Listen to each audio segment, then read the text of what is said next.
Hello, it's 15th of January 2017, and this is episode 13 of Scavenger's Hoard, a Star Wars podcast. I'm Rachel. And I'm Kirsty. We're here to deliver a regular rundown of Star Wars news, analysis, and commentary, with a focus on the sequel trilogy and the future of the saga. Right, so Kirsty, how has your week in Star Wars been? It's been pretty quiet Star Wars wise. I've had a lot of other stuff going on in my life, so Yes. I've been trying to keep up with the news, but I haven't been consuming any new content or anything like that. Yeah. So, what about you? Pretty much the same, to be honest, because I've had lots of real life stuff going on.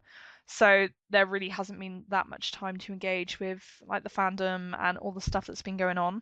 But I do kind of have the feeling that there's been so much news this week, like generally relatively low level things, but still lots. And I kind of feel like it's swept by me because there's just been so much of it and I've been so busy I haven't been able to take it all in. Yeah. So this will actually be quite useful in order to process everything. Yeah, because like I said, like I've been reading the articles, but haven't had time to think about them and like write anything or Yeah. any responses. So yeah, like you say, we'll be talking about it here and kind of processing our thoughts at the same time. Yeah. So Hopefully we'll have some interesting things to say. yeah, we hope you enjoy hearing us get to grips with our thoughts, listeners. We really hope you enjoy that. Yeah, we will try our best to make it interesting.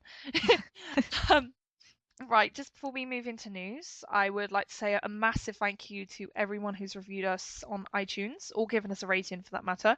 You are really helping us. So if you haven't done so already, please do look up Scavenger's Hoard on iTunes and give us a rating or a review, and you'll be eternally in our debt. Or the other way around, I think, actually. Sorry. Yeah, so we're off to a great start already. And the other thing is, if you have any questions for the podcast, please email us at scavengershoard@gmail.com. And then you stand a chance of getting your question on the podcast. So fun times. Right.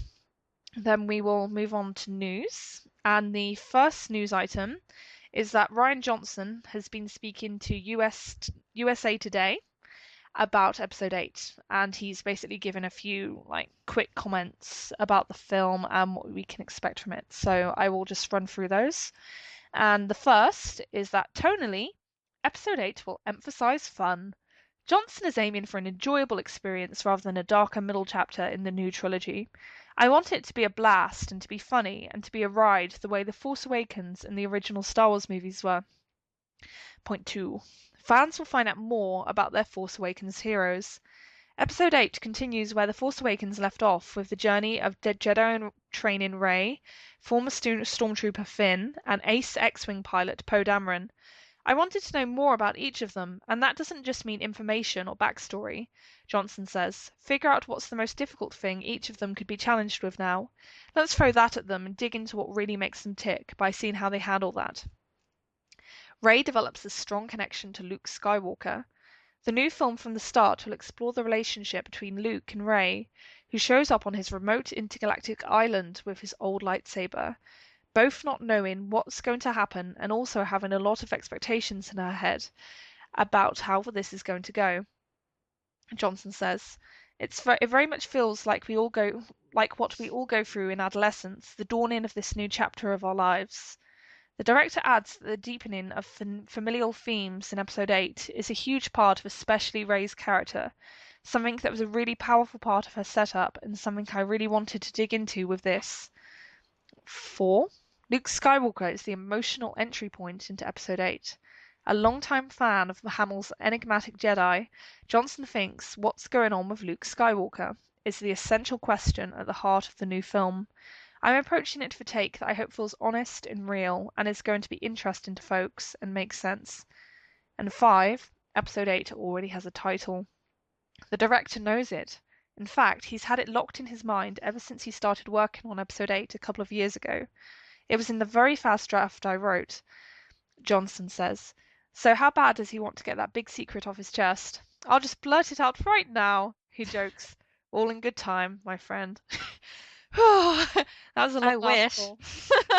Please, Ryan. Yeah, please just slip up today. Yeah, so Kirsty, what did you make of these comments? There's obviously a lot to take in there, but what were your thoughts when you first read this article?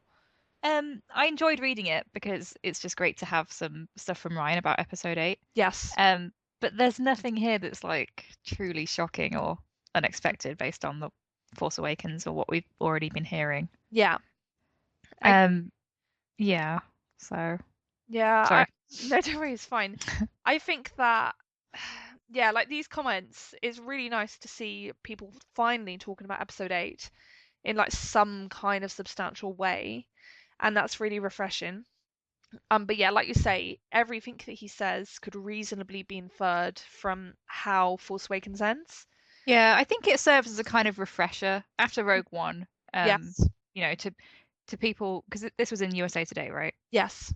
Yeah, so this will be people from all walks of life and not necessarily huge Star Wars fans reading this. So it'd be like, Yeah. oh yeah, she ended up on the island with Luke Skywalker, and it just kind of reminds people of the bare bones of it, Yeah.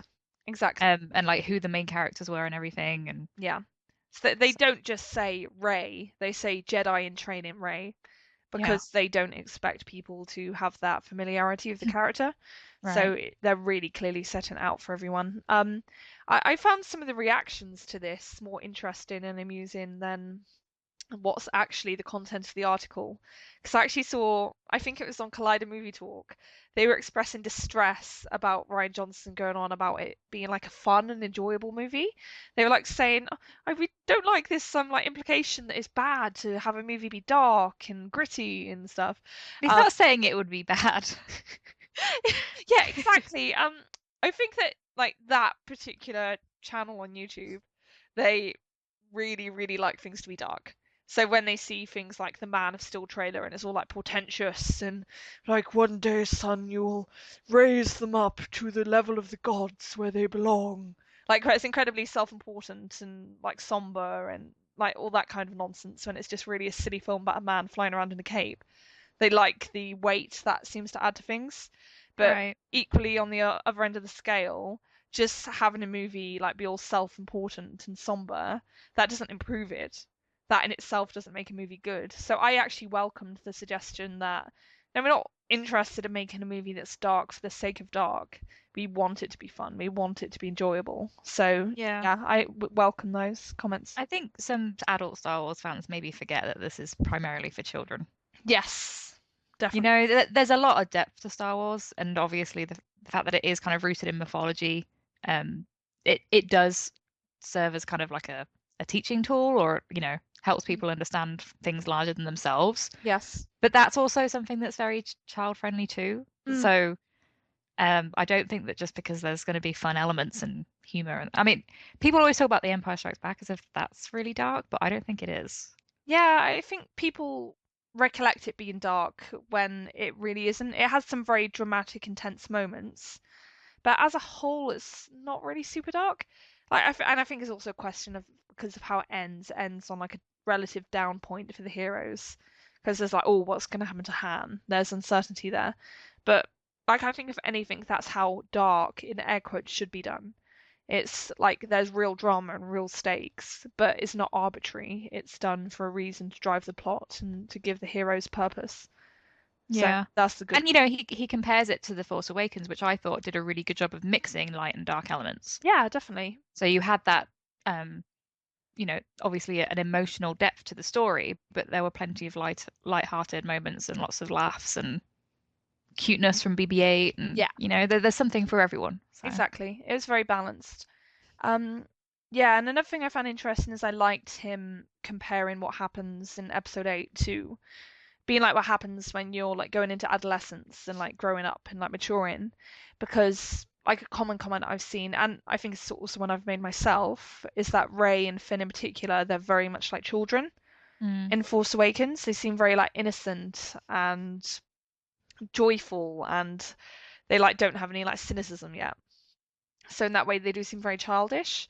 Like even though the circumstances that they're in might suggest they shouldn't really be so childish and so naive, if that makes sense. So I think it's interesting that there's this promise of seeing the characters mature more and like develop like away from that childish state. Did you pick up on that or? Yeah, because this quote that he says that Rey has a lot of expectations in her head about how it's going to go. Yes. You see from the beginning of The Force Awakens really when she says, "Oh wow, Luke Skywalker, I thought he was a myth." Yeah. She has this idea of who he's going to be and what he's going to be able to do. Yes. And obviously she's been sent to Ahch-To to bring him back to Leia and to, help save the day. Yes. So there is kind of like this stuff that's left unsaid there that's probably not going to go the way that she's imagining and the way that the audience probably is imagining because Rey is kind of our avatar. Yeah. So That's really true. So I think, like, if you talk to a relative layperson about what they expect to happen off the back of Force Awakens, a lot of the people I've spoken to, they just think you're going to get straightforward Jedi training, and then Luke and Rey will fight against the First Order and Snoke side by side. They think it's going to be quite linear without too many bumps along the road. mm. And I think that's probably what Rey expects to happen, but I don't think that's going to be what we get. Yeah, because this other part that he says, Luke's going to be the emotional entry point. That makes sense because we've built up all this mystery about what Luke and Ben were doing before Ben fell and Luke Yes. disappeared. So we are going to get that insight into what's been going on with the Skywalkers now. Yeah. And Luke's story is going to feed into Kylo Ren's story Yeah. for obvious reasons. Yeah. So yeah. Yeah. He's like the big blank hanging over all of this. His name isn't even mentioned. It's like very conspicuous in his absence almost. Yeah. That's the thing, like he's talking about or I don't think it was a quote from Ryan, it was the writer was talking about, oh, we're gonna catch up with Rey and Finn and Poe Dameron. It's like, yeah, what about Kylo Ren? I really think that's because Kylo is just going to be a big walking spoiler, Yeah. just like he was in Force Awakens. Yeah, well, and it goes on to say that we're going to figure out what's the most difficult thing each of them could be challenged with, and let's throw that at them. Yeah. For Rey, that's Kylo Ren in my mind. Yeah. Like he is her antagonist, so Mm, that's what's left unsaid there. That exactly. he factors into her story. So Yeah. And I'm sure that Kylo Ren would normally be included in that list. I think they just don't want to confuse people because, like you say, this is aimed at a general audience. And I think if you present Kylo as like part of a list that also includes Rey, Finn, and Poe, you're going to confuse people because they're going to be like, but what? He's the villain. He's the bad guy. What are you talking about with him having this kind of journey and arc where he gets a big challenge thrown at him? Like, they'll be confused by that, I think. So I do remember at Celebration, I think they were basically making the same comment and they mentioned Kylo's name alongside the names of Rey, Finn, and Poe. So I have no doubt that he's going to go on a similar journey be tested, just as the other characters are. oh yeah, for sure. Yeah. So, right, you ready to move on? Yeah. Okay, cool. The second story is that Lucasfilm has released a statement indicating that there are no plans to have a computer-generated Leia in future films. And this is how the statement reads, which was released on StarWars.com. We don't normally respond to fan or press speculation, but there is a rumour circulating that we would like to address. We want to assure our fans that Lucasfilm has no plans to digitally recreate Carrie Fisher's performance as Princess or General Leia Organa. Carrie Fisher was, is, and always will be a part of the Lucasfilm family. She was our princess, our general, and more importantly, our friend. We are still hurting from her loss. We cherish her memory and legacy as Princess Leia and will always strive to honor everything she gave to Star Wars. Yeah, and I don't know about you, Kirsty, but like I was actually really, really relieved and happy to see the statement. Yeah, Like I was. I found it really comforting because I saw lots of people who wanted a CG Leia in like going forward in order to finish her story and get through with her arc. And I completely understand where those people were coming from. I don't think there's anything intrinsically wrong with wanting that. I just don't think it could have ever worked because you can replace a human being's performance with a computer generated simulation of what you think that person's performance might have been. It would just scream false. Because with Tarkin in Rogue One, we already had these major uncanny valley moments. And I think with Leia, it would be 10 times worse, especially because we can only guess that the scenes should be doing, they'd be highly emotional. And it's one thing to have Tarkin like standing in a shadowy room giving orders like in a very formal and stiff way. and it's another thing to say hypothetically show a mother reuniting with her son, like when the mother is CGI. You can't do that. It would just be too weird and it would take people completely out of it. Yeah, I honestly think that would have been insensitive. And Yeah. I understand that people do want to see how Leia's story would end in the trilogy. Yeah. Um, but maybe they'll figure out a way to still do that justice. I hope that that's what's going on, Yeah. like that they've figured out a way to tell the story. Um, but I I wasn't a fan of the CGI in Rogue One, and Mm, I think it would be even worse if they decided to go ahead with this, because as you say, they would be very emotional scenes. It yeah. wouldn't just be a case of her standing somewhere and saying some lines. Yeah. I just don't think it would have worked. So, Yeah. um, they haven't said what they plan to do instead. I don't know if recasting is really an option for them because Carrie Fisher was truly iconic in this role. Yes.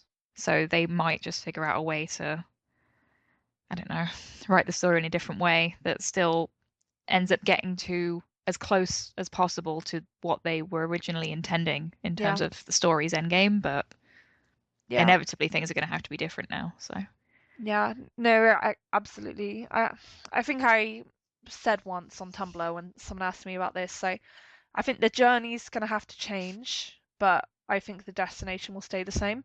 I don't think they're going to like change like how things were meant to end up in this new trilogy because of the tragic loss of Carrie Fisher.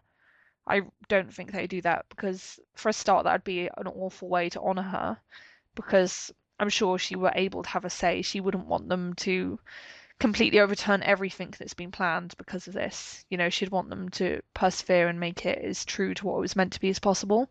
hmm So my hope is just they do it in like a subtle and sensitive way and like they make it very clear how important Leia is to the story and to the other characters in the story, like but without necessarily having Leia have like a presence as such, like in person, because like you say, I just don't think you can replace Carrie through CGI or otherwise. So I think recasting or a CG version would just completely take people out. And like you say, more importantly, being sensitive, and I expect that would be horrible for her family. hmm So Yeah, I really appreciate yeah, that Lucasfilm decided to release the statement yes, because, you know, they have obviously no problems letting other rumors fly around like wildfire. yeah, Like that rumors are constantly circulating about Star Wars, but this was obviously something that they wanted to set the record straight on. yeah. No, this is clearly something that hit a raw nerve with them, and I actually found it quite touching, like the second part where they're talking about Mm. her being their friend and stuff. And like that does remind you because like some of the reports that were circulating around that I think this report was responding to, they were saying things like Disney with unseemly haste, sorry, like has approached the family of Carrie Fisher about bringing her back, like in CGI form for future films. And like that's actually a pretty callous thing to accuse people of when these people probably knew Carrie Fisher personally. Right. So I'm not surprised they wanted to release this because I'm sure it's very hurtful for them to see people saying these things if they're not true. Yeah, I see a lot of reports, talking about Star Wars in general. Things are always attributed to Disney. Yeah. But at the end of the day, it's still Lucasfilm, Mm, and Carrie was obviously a very important part of Lucasfilm yeah. and these films. So yeah, it is going to actually affect people personally. It's going to say, actually, no, this is not something that we were planning to do, and it must be very frustrating to have those kind of things circulating when they're completely missing the mark. Yeah. No, exactly. So I totally understand where they're coming from. Right. Then the next story is that we have just learned that there was filming in Bolivia for Star Wars Episode 8. And this is basically a few bullet points, but essentially there's this amazing salt flat in Bolivia called Sala de Uyuni. Apologies for massacring that name. And it's hard to describe. You need to Google it. I'll write the name in the show notes so you actually understand what I'm talking about. But it's basically this vast, very flat desert, and it's like a salt flat, and it's so brilliantly white that it's actually like reflective. So you can see like the sky reflecting the ground and vice versa, and it's just incredibly beautiful. Um, and yeah, so we have a report that originally came through a Star Wars fan page, I think, and that was backed up with a photo from some other like local websites, and they basically said that there was filming there for 4 to 5 days. None of the actors from the film participated, but Bolivian actors were used. Apparently, the scene involved a group of stormtroopers running across the salt flats, and then a local newspaper called Pagina Siete contacted the National Film Board of Bolivia, who told them that they received more than 100 requests for several movies, but did not know to which exactly matched. I think Google Translate striking again there a bit. And apparently this happened in June last year. So there's nothing incredibly spoilery about that. It doesn't tell us much, but I think it's quite exciting because if you look at the pictures of this place, it's amazing and it would make for a very convincing alien world. Yeah, it looks very otherworldly. Like kind of because it's so flat, obviously, there's no horizon. It Yeah. has that kind of like end of the world feel. Like Mm, you can just drop off the edge. yes, Um, definitely. yeah, it's really striking. And yeah, so the idea of stormtroopers being there could be like a new planet that we haven't seen before. I think we're going to talk about a rumor a bit later on that Yes. yeah, this is idea that there could be like a stormtrooper planet or something crazy like that we haven't seen before. Yeah. No, it should be really cool. Um, yeah, like there's really not too much to say about this because obviously the report is so sparse.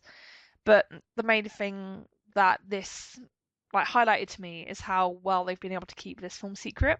Yeah, Yeah, because the idea if that it, we're still getting stuff about the filming of episode 8 and that was last summer. yeah, exactly. So this filming happened in June, and I think the first references to this online popped up about December time, Mhm. and then like it blew up like in the last few days. That's when like, everyone started to find out. Um, so yeah, like it's really cool because it makes you think, where else could they have filmed? Because there's all these incredible locations across the world that would make these amazing alien landscapes. And if they did what they did in this case, so they just took out a relatively small crew and used local actors, then there's no real reason for it to leak out because is one thing if like pictures of Daisy Ridley, Adam Driver, and Mark Hamill turning up at Dublin Airport leaks, because Mm, you can't stop that. Basically, if those three actors are on a plane, paparazzi are going to be there taking photos of them. You can't yeah. escape. But you can avoid that kind of situation with this. So yeah, it raises interest and possibilities.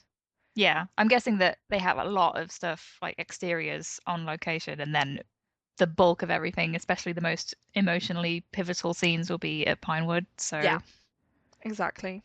yes, very secretive still. Yes, very cloak and dagger. Right. Then the next report is that there are going to be TIE fighters in episode 8. That alone doesn't sound too interesting, but this report is from Making Star Wars and there's more to it from that, so patience. Right. And then this is what Making Star Wars had to say. While we just shared a new rumor today about something that takes flight on Act 2, now we have another rumor or two about something that takes flight for the First Order. The second rumor of the day is about TIE fighters and the First Order. We've heard a credible rumor that in Star Wars Episode 8, Kylo Ren has a personal ship. The ship, like some of his new costume, will seem a little familiar, as it is a First Order TIE Advanced. His ship is slightly unlike his grandfather's used in the attack against the rebels at the Death Star trench. The fuselage is sort of pill-shaped, like the TIE Striker in Rogue One. They actually built the ship physically at Pinewood, according to our friends near the sets. We've also heard Kylo Ren has a cape inspired by Darth Vader in Episode 8, so it isn't that big a stretch to imagine he has a similar, albeit more modern, ride that matches his love for Darth Vader. So, Sorry. don't worry. Yeah, okay. Kirsty. I love Making Star Wars. I think their podcasts are great and I listen to most of them. I just think it's really funny that there's this kind of confirmation bias going on with a lot of the spoilers where it's like something that looks like Darth Vader's. It feeds into Kylo's obsession with Darth Vader. He must be becoming Darth Vader. Because there was another spoiler about Rey wearing a black cape Yeah. that it wasn't like maybe Rey's turning into Darth Vader. Yes. So yeah, I just find that amusing. But yes, I'm excited about this because the idea of seeing Kylo Ren fly something would be pretty cool. Yeah. No, definitely. I'm going to go in. It's really bad, so I think we've already touched on the episode 8 spoilers, but I'm going to go slightly deeper into episode 8 spoilers. So skip ahead by about 5 minutes if you want to be safe.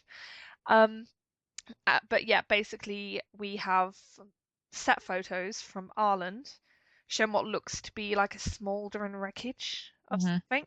And when those set photos first came out, people, including Making Star Wars, I think, speculated that that might be like a crashed ship on the planet. And yeah, this to me, it just seems to fit in very nicely with that. Because, Yeah, because wasn't it also that they thought that where they had the Knights of Ren kneeling around it? yes, exactly. So that would indicate that someone inside it was important to them, either Kylo or Snoke. And we know that Kylo is going to be on Act 2 at some point. Yeah. Um, so It almost it, makes me wonder if it's like a vaguely comical scene. Because oh, it just sounds seriously, so absurd. You know, he crashes the ship, I know and then it's like his guys are surrounding him, and they're like, he they're crashed like, the are ship. you all right, boss? I just watched Whiplash, and there's a scene in that where Miles Teller, he's like barreling along in a car, like desperate to like make this appointment he has for a concert. And he's going too fast. He's not looking where he's going, and a lorry crashes into him, and it sends his car flying. And then like he crawls out like bloodied and bleeding, and like someone tries to say, "Oh, you okay? You okay?" And he's like, "Oh no, I've got to go to the thing." It's like, I kind of wonder if Kylo would be a bit like that in episode 8. Yeah. It's like, Yeah. don't cramp my style. Oh yeah, so all these little things about Kylo's new costume and his very own personal ship. I think it feeds into these fanboy like ideas of yes, he's gonna be back and he's gonna be more badass than ever. Yes, The idea of him crashing his ship is really funny it because is it's just like, oh, hilarious. Kylo, you can't do anything right. Yeah. And I think this also reminds me of a tweet that Pablo Hidalgo did. And I Yes. think someone asked, like, oh, is Kylo any good at flying? And I think he said something along the lines of, watch episode 8 and judge for yourself, or something like Yeah, that. I would guess that people are probably assuming that he is a good flyer because of his father is Han Solo, his Mm, grandfather is Anakin, and he wants to be Vader. yeah. Because he wants to be Vader, it probably is going to go the other way, and it's like, no, he really can't do it. And I also, this is one of my predictions for episode 8 we're going to talk about later. I know I keep Yeah. jumping the gun, Don't sorry, worry, it's fine. but I absolutely love the idea of him not being able to fly, and then him and Rey are stuck on the Millennium Falcon at some point, and she just has to take over and do everything because he's useless. Yes. No, exactly. And I know this is going super into headcanon territory, Oh yeah. but I like the idea of like Ray kind of like saying, "Why are you so awful? Your father was Han Solo." You know, like Ooh. why can't you fly? And then like it starting off as like a lighter moment, but then it becoming more like emotional and being like, "Well, I was removed from my parents when I was like a child to go and train to be a Jedi, so Dad never had a chance to teach me to fly." So then it becoming like a really emotional moment that like helps you understand some more about like the background of the character. But yeah, that's Yeah. like basically my own personal fan fiction at that point. So. Yeah, well, whatever. I mean, that's what we're all doing, speculating. But Exactly. um, Yeah. yeah, I do think it would be interesting if it does kind of subvert people's expectations for what Kylo's going to be good at and why. So, Yeah. I really because hope we get a humorous scene where he crashes and like the knights like nudging each other like he's so bad at flying. Yeah. Sorry. Please yeah, go on. because I think I saw. I don't know if this was on their podcast or just another part of this article. Mm, But they were speculating it. MSW was speculating that he leads the First Order, like he leads a battle mm. or some kind of assault on the Resistance. I can't really see that. Could be wrong, but based on the Force Awakens, it almost seems like Kylo sees his role as quite distinct from the rest of the First Orders. Yeah. Like he's not a Hux, he's not leading a battle or um, developing tactics for any kind of attack or assault. Yeah. It seems like his goals are quite separate. He Yeah. has his own personal interests, as Hux says. So Yeah. No, exactly. I don't particularly anticipate Kylo doing much with like the First Order proper. He just doesn't seem to be integrated into it to that extent. But yeah, who knows? There are so many mhm, possibilities. It's very exciting. yeah, Right. Then the next story, which again is from Making Star Wars, and it's the one they allude to in the previous story. So you've got like a sequel to it, or a prequel, if you will. Um, And this one is about Convorees in episode 8. Am I saying that right? Yeah. Okay, great. If you recall, last week we shared some information about these little avian creatures on Act 2 in Star Wars Episode 8. These birds were said to be protectors of Act 2. When the puppets were being described to me last summer, certain things like their sharp teeth stood out to me that I never saw in a Star Wars design. But they also made me not consider it was a bird-like creature we had seen before. Many of you asked me if the puffins were convorees. I thought about it and dug a little. It appears highly likely that we will be seeing convorees in Star Wars Episode 8. The sources that got back to me so far have said that's the gist of the design. However, leave some room open for the animated show's interpretation. Without having seen the designs myself at this point, I think that's about as good as I can do to confirm we will see convorees in Star Wars Episode 8. Kirsty, do you want to explain what convorees are to the uninitiated?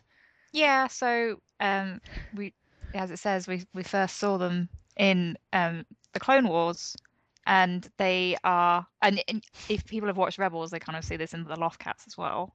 Mm-hmm.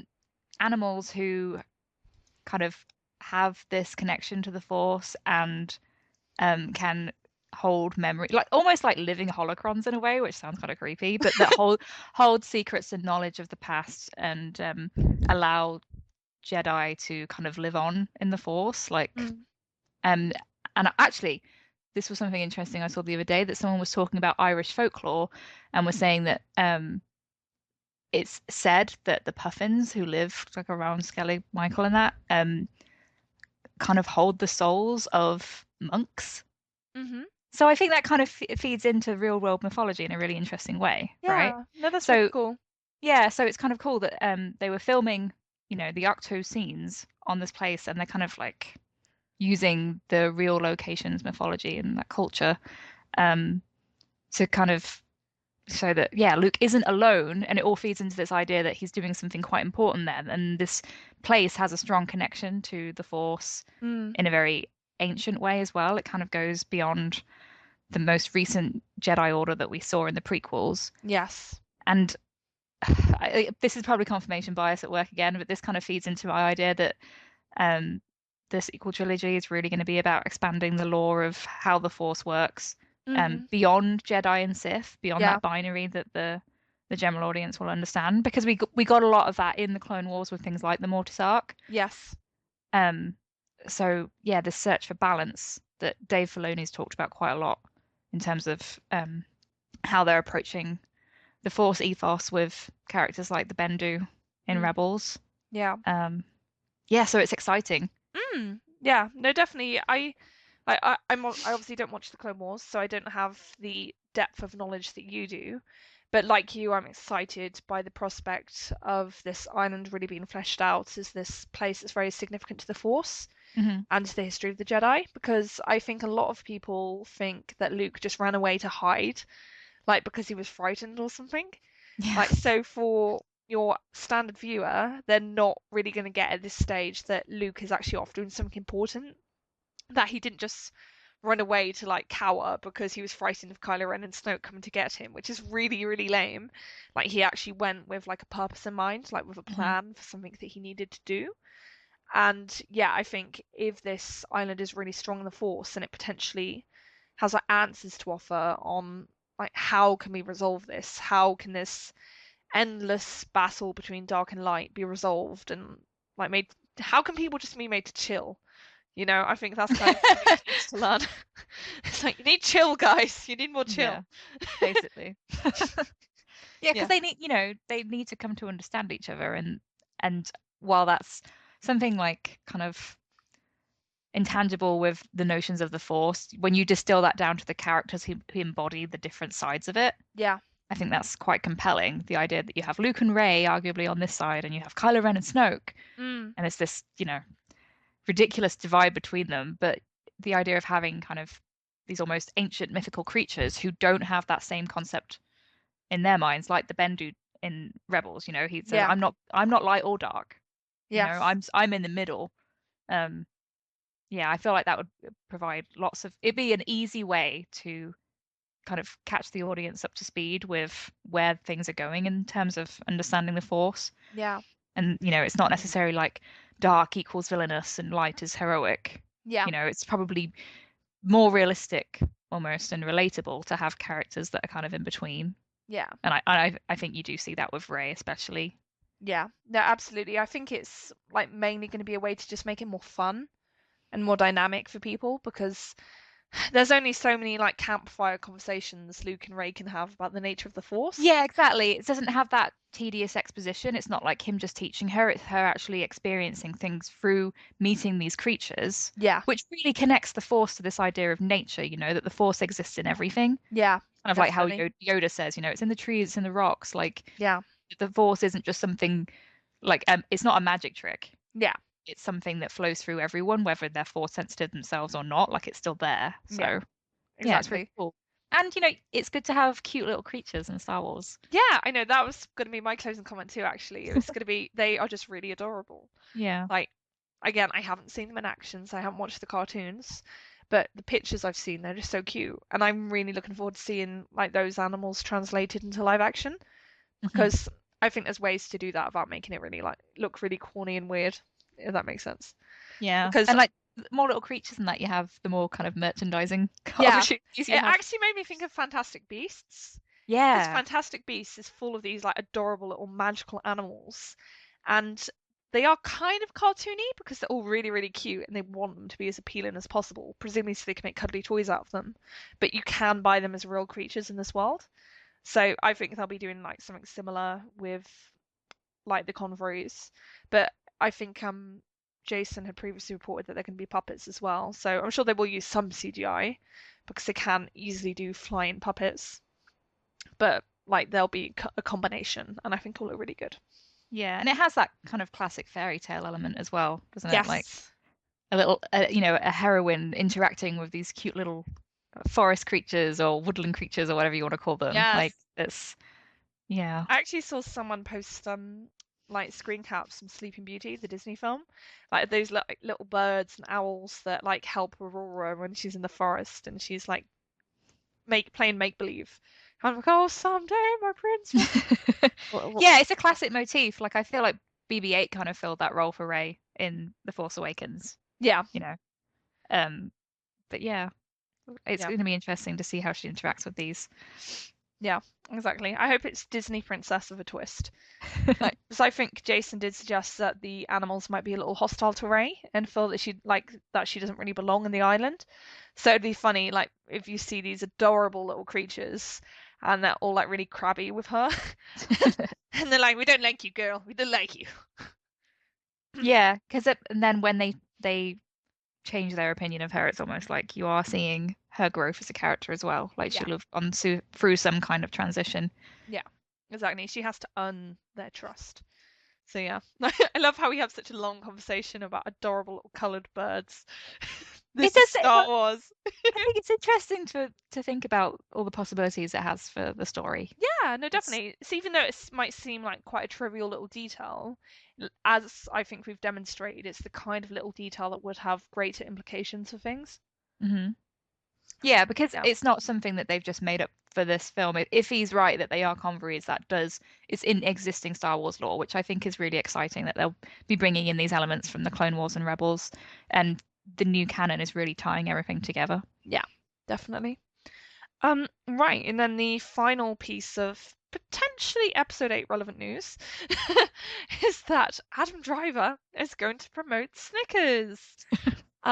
Yeah, bear with us. We can relate this to Star Wars, believe it or not. And essentially we're bringing this up because it kind of raises the question of whether we're going to get a teaser for episode 8 at Superbowl or not. So I'll read the press release. Not all of it, don't worry. The relevant part. Today, Snickers unmasked the latest star of their award-winning You're Not You When You're Hungry campaign, actor Adam Driver. The new spot marks the third consecutive year the brand will advertise during the Super Bowl and the brand's fifth appearance overall. Created by BBB. Okay, let me try that again. Created by BBDO New York, the new Super Bowl 51 ad is the next installment in the iconic You're Not You When You're Hungry campaign. It repeats itself so much. I'm so sorry. Snickers, you're not you when you're hungry. Super Bowl commercials have become an annual event, said Adam Driver. Like Oh, I bet bullshit. he did. Like bullshit. I'm excited to be a part of this iconic commercial moment on the world's biggest stage. And I'm going to stop it there because it's disgusting. um, Yeah, that really sounds like Adam Driver's words. yeah, can you say it with me, kids? Contractual obligations. Either that or he has a mortgage to pay off. So I read this press release a few days ago, but it's only just hit me now that they use the word unmasked. That sounds like Kylo Ren. And yeah, and again, like I had read it before, but I can only guess I was intensely sleep deprived because I didn't really take it in beyond Adam Driver's promoting Snickers. But yeah, just the nature of the campaign, you're not you when you're hungry. That to me screams that the real star of this campaign is not going to be Adam, it's going to be Kylo Ren. Yeah. Because obviously Kylo Ren is the whole point. Like he's this guy who wears a mask, he's a persona. So I think they'll have regular Adam Driver, like and he'll be like, oh, I need a Snickers, I need a Snickers. And the more he needs a Snickers, the angrier he gets, and he starts slashing things with the lightsaber. And then by the end of it, he's Kylo, but then he eats Snickers and he's all okay and chill again. I really think it's going to be something like that. I don't see them using Adam Driver in this way unless they're going to exploit the Star Wars connection. Yeah, because obviously he's becoming quite a high-profile actor, but it's mostly because of this role. Yes. And the Super Bowl, I live in America, like the Super Bowl ads are a huge deal. It's kind of funny because it's adverts, so big whoop. But honestly, it's part of the reason why some people watch Super Bowl. It's super weird. Wow, that's so. But there it is. Yeah, it is strange, but what is Super Bowl? Is it football? Yeah, it's like the cup final. You know, like it's the big one. Okay, so would it be like the World Championships of like FIFA in the Yes. UK? Yeah. Right. So the playoffs are going on right now. My husband is super pissed because the Seahawks lost yesterday, so they're out. Oh dear. Yeah, but yeah, so it's like the big one that everyone watches, like the whole country watches it, and the adverts are they're you know really really expensive for them to put on because it's the time when most people are watching TV. Yes. And yeah, so they actually have press releases for adverts. Like this is nuts. That is absurd. Snickers nuts. I love it. Sorry. I see what you did. I'm a bit loopy today. No, don't worry, it's fine. We're both sleeping. Yeah, so I feel like this has to be Kylo related, and I mean, I could be wrong. They don't mention him in it, but I feel like that's going to be the kind of surprise here that it would be like, oh my god, it's Kylo Ren on TV, and then that's kind of the start of Episode 8 advertising. Yes, exactly. Like, so this basically it made me think. Like, I didn't think it was possible before, but now I've seen this, I'd say there's like 30 to 40% chance of getting first teaser at Super Bowl. Oh God, I hope so. Yeah, please God, please. Yeah, like just because it kind of feels a bit arbitrary to me to like just have this one spot where it's exploiting the Star Wars connection and then nothing else for the whole night. Like it'd probably be a good way for Disney to get free Star Wars publicity because presumably Snickers would be paying the obscenely large sum for the advertising slot rather than Disney Lucasfilm. But I think it might be part of like a coordinated thing where they're going to have like a Star Wars theme running through several adverts and then they're going to like culminate with like a really short teaser to get everyone incredibly hyped. Because I think if they do something like they did with the first Force Awakens teaser, where it's like literally 5 brief shots with no context, then I think that'd be the perfect way to launch the movie. And then when you get to Celebration in April, that's when you actually have a more cohesive trailer where it actually starts to tell you things and give you more information. Yeah, that's the thing, right? Because the first teaser, it doesn't actually have to tell us anything. Yeah. It reminds people that there's a new film coming out and it's going to have these new characters. It's not going to be Rogue One characters, and I know with Rogue One there was some confusion about why Rey, Finn, and Poe weren't in it. Yes.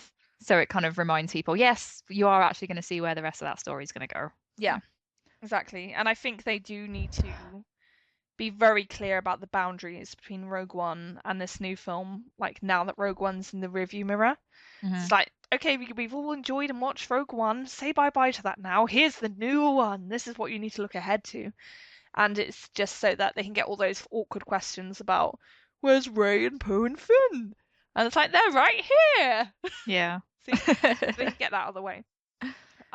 Yeah, and just another tiny little tidbit that we had about the episode 8 trailer is that Eric Davis, who's of Fandango, so he's a guy with connections, he knows things. He said, I know work started on the episode 8 trailer, he means, weeks ago.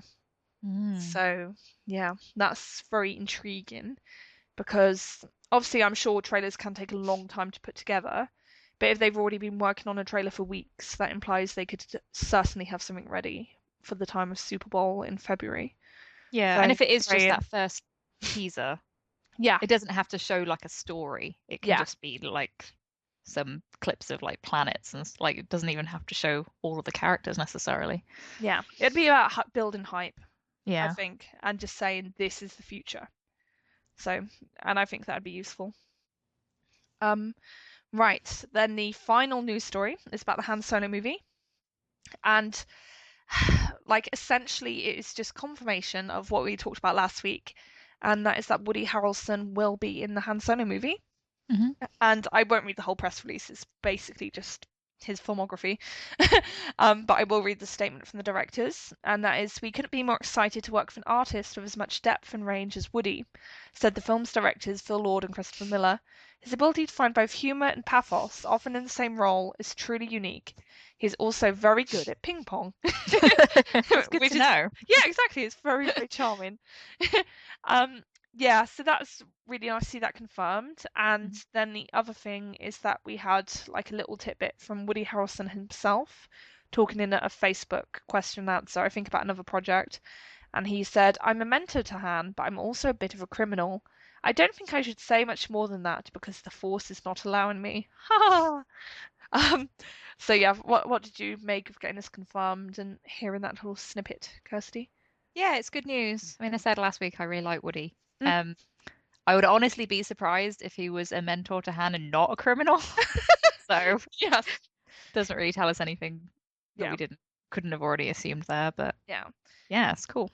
Yeah. No, exactly. I think, like you say, it's something you take for granted. It wouldn't be like Han was like an apprentice priest, like studying to be a guardian of the wills, and then he went to Baywood.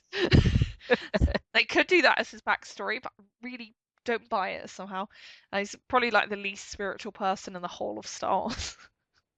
Yeah. That's not a bad thing. It just means it's not really his area of expertise, so to speak.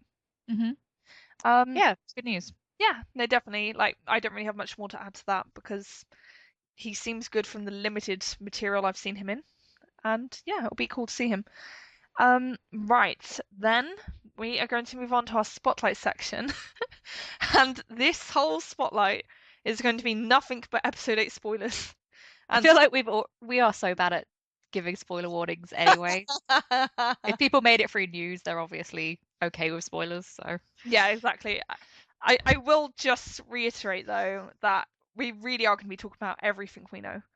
Everything that has basically ever come out through making Star Wars and press photos and so on and so forth. So this is the last turning point of no return. You want to keep listening, you want to hear yeah. spoilers. And you know, Be chill. it could all turn out to be wrong anyway. Yeah, exactly. Or it could be Could- like Rogue One where they go back and completely change the movie like 6 months before it comes out. Yeah. So then all of this becomes irrelevant. Yeah. Or this could be all the stuff that we see in trailers and then doesn't actually happen. Yeah, there's a track record for that now. Um, right. The way to introduce this is when I was going through all the reports and all the photos from trash rags like the Daily Mail and stuff, I was struck by how much there has been. I was like, oh my goodness. Like, so I was originally going to like try and take a little bit from each report that had ever come out, but I quickly realized that was impossible. So what I've instead done is I've essentially summarized like key observations, key beats from like the reports I could find, and I've split them into two strands. So the first is the resistance strand of the story with like Finn, Poe, Leia, and so on and so forth. And then the other is going to be the Force strand of the story with Rey, Luke, and eventually Kylo, and so on and so forth. So it's going to be a question of confirming those elements of it. Um, right. So then with the Resistance strand of the story, we actually have what would presumably be one of the first scenes from that, and that is that Finn's first scene is going to show him in a bubble suit that is cut open to reveal that he's in better shape than ever before. Like, so I think we spoke about this rumor on the podcast, so I'm pretty sure it came out after we started, but I was thinking that would be a pretty good place to start. Like, Yeah, character. I'm glad to hear about this rumor because by the end of The Force Awakens, you are pretty worried about Finn, right? Yes, exactly. Like he's not. If they say he's in better shape, he was not in good shape by the end. Like, No, you know. So I'm just glad to know that he's going to be okay. exactly. Do you think he's likely to have like cybernetic modifications or anything along those lines? Maybe on a minor scale, kind of Mm, like Luke, but yeah. but I can't see anything hugely like he's not going to turn into a cyborg or anything. Yeah. I was going to say, I don't think they're going to give him the cyborg treatment. Yeah, Especially he's when you still going look to at look how like Finn. bad Cyborg looks in all the trailers for Justice League. Sorry, that's harsh. Um, No, I think it'll be more a case of him being organically healed, mm, like with the back to suit or whatever it's going to turn out to be. yeah. And he'll kind of reemerge as this like rebirth of the hero thing. Yes. Be like, right, I know where I'm going now. I know what I care about. I'm gonna kick some ass. Yeah, exactly. I can see that. And also, I think based on how Force Awakens ends, I think his first question is going to be, "Where's Rey?" Mm, Because the last thing Finn knew before like Kylo struck him down was that Rey was unconscious and that Kylo was going after her. So yeah. that's why Finn was fighting Kylo Ren, because he was trying to protect Rey. So I expect him to like panic, be like, "Oh my God, what happened to Rey? Where's Rey?" And I don't see him being particularly happy about, "Oh, she's off on an island with Luke being trained as a Jedi. You won't see her for a long time." I'm not Yeah. sure how happy he's going to be about that, because she was basically his like only friend apart from Poe. Like, so Poe and Rey, they're his friends, so they're going to have to give him some convincing that no, Rey's okay. You don't need to worry about her. Yeah. It's gonna be interesting because obviously Ryan's saying that all the heroes are gonna be tested. Mm, A big part of Finn's motive in The Force Awakens was going back to Sarkula Base to save Rey, yes. and she's not going to be a huge part of his story, it looks like, in episode 8. So he's going to have to find something else. Like, there's going to be something else that he latches onto as his cause that he feels really strongly about. Yeah. So you would suggest that that would be something to do with what the Resistance is actually trying to achieve. Yeah. No, definitely. Like, so I think that's going to be a big element of how the characters are tested. They're being tested by being taken out of their comfort zones. Because by the end of Force Awakens, Rey and Finn were very comfortable with each other. So there's not much of a test if you have those two characters like buddying up for the whole of episode 8, Mm, because that's how they were throughout Force Awakens, and they're a good team. They can help and support each other. So when you rob them of that help and support, then they're probably going to be adrift somewhat, especially yeah. Rey, because Finn at least is Poe. He has other friends, but Rey, she's like stuck on an island for weird old man. Sorry, Luke. Sorry, I know that sounds really mean, but it's just kind of the truth. He's not like a peer, if that makes sense. He could only ever be like a mentor, or Hmm. like a faux father figure. Yeah. Um, so yeah, it's gonna be a very different kind of dynamic. But yeah, that was an interesting intro to Finn, if it comes to pass. Yeah, and then the next rumor is a very old one. I think it originated with Latino Review, and then basically making Star Wars, they went and spoke to people and they backed it up and provided some more details. And the report basically summarized the key points as Laura Dern is a leader of the Resistance. Leia's ship is ambushed and she's blasted through space. Leia ends up in a coma. Laura Dern's character then takes over Resistance command, but makes things far worse. With this in mind, Poe takes control of the situation and becomes the interim leader of the Resistance. In regards to the way Dern is portrayed, we are meant to be unsure if she is good or bad. And then this was like April time. It was a long time ago. And then much more recently, I think in the autumn, we got a very different picture of Laura Dunn's character that kind of turned the impression created by that initial report on its head, because it described Laura Dern in this way, and it said, Laura Dern is probably the most bombastic of the new characters. From the rumours we've heard, she is very aristocratic and fancy in a way we haven't really seen in Star Wars before. Her look is unique. Someone compared her design to The Hunger Games meets Star Wars. Dern wears a fancy dress, and her hair is like something out of the prequels. The biggest defining detail of this new character is that she has pink hair. Sources are at a loss for words when they try to describe her hair, which is very ornate, almost like something out of the Outlander Club in Attack of the Clones. So yeah, for you, Kirsty, how did you kind of like reconcile that initial report with like the subsequent one, like about Yeah, Doctor? I don't think they're completely contradictory Mm, because I think it could be someone from the Republic coming in and kind of yes, trying to take over stuff and acting like they're the boss when they don't really have any true understanding of things. yes, And it does give us kind of that glimpse into the New Republic that was it was missing from The Force Awakens, right? You had hints that they were being backed by the Republic because that's what Hux says in his speech. yes. Um, but yeah, it's going to kind of connect to and have that disparity of people who are making all these grand political decisions but have no real understanding of the war and the real toll it's having on people. Yeah, And I definitely. hope that we're going to have kind of similar to Rogue One, that there's that real disorganization in the Hmm. Resistance, just like there was with the Rebel Alliance, that Yes. people are coming together, but it's for all these sorts of different reasons, and they all have their own priorities and understandings of the situation. Mm, So it's going to generate some interesting conflict. What yeah. do you think? No, I think that's a really good read of the situation. And I think that's like the most plausible scenario. Because yeah, like you say, it's not that the second report contradicts the first. It's just that it casts it in a different light. So I Mm. think when you read Laura Dern as a leader of the Resistance, and you think to what the Resistance were like in The Force Awakens, and they're all very sensible, and they're all wearing uniforms, and none of them have brightly coloured hair or anything that particularly stands out. And like apart from a few of them who are alien, but that's just a Star Wars thing. I did wonder if that was a case of the first report, just kind of mixing it up in terms of semantics, like Mm, getting the Resistance and the Republic confused because they're not the same thing, but they're yeah, on the good side in their quotes. yeah, it's possible. I think based on the second report, it would definitely make more sense for her to be a leader of the Republic who's kind of floundering because, well, the Republic's gone.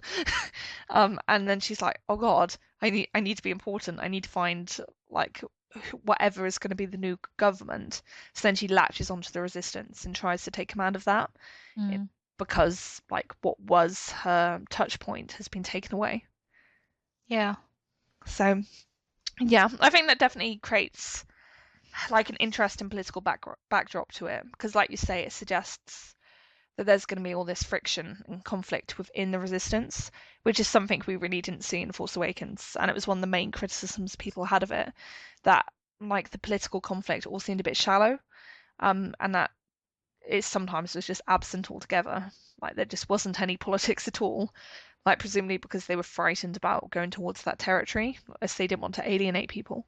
Yeah, I think this would be a good way to kind of deepen and contextualize Leia as well. Mm, Kind of the same way that Bloodline did, that you would start to see her as quite a radical in terms of New Republic politics. yes. That she kind of did start the resistance without formal approval. It wasn't like it might be funded in some way, but it's all very hush hush. Yeah. No. So if you have someone who's very much part of the establishment coming in and being like, okay, this isn't quite legitimate, but I'm going to take things over, and they actually end up making things worse, or Yeah. at least as perceived by people like Poe, who really does follow Leia and strongly believe in her convictions. Yes. But it kind of gives us that idea of how Leia is perceived by the wider galaxy. Yeah. Like because this scenario reminded me of the fact that Carrie had spoken about really enjoying acting in episode 8. And I Mm. was thinking this would be like a nice meaty thing for her to latch onto. Like if she is very, very isolated from like the mainstream government and the people in the Republic don't like her and they could almost consider her like a Saw Gerrera-esque figure, like as in from Rogue One. Like can consider her too like radical and too extreme in her methods. Yeah, And then when you force her to work alongside people from the Republic, it causes all these fault lines to emerge. So I think definitely. there's lots of rich potential for drama there. Yeah. Um, Obviously, there's the question of whether how much of this will need to change because of what happened with Carrie. But I think with that, I'd probably go back to the idea that I really hope they just don't change much about episode 8 at all. I'd almost prefer if they didn't change anything just to like honor the performance that Carrie gave, like rather Yeah. than like manipulating it into something it was never meant to be. But again, it's going to be a very difficult decision for them. Yeah, I do hope if this idea of her ending up in a coma, if that's true, I Mm, hope that she still has some really good scenes. Like I yeah. hope it's not just a case of one scene and then that's it. Mm. So So I really hope that, and I think that that would be the case because everything we've heard, it indicates that like her role in episode 8 was bigger and meatier than her role in Force Awakens was. So I don't think that can be true. She has spent all her time in a coma and she doesn't do anything interesting.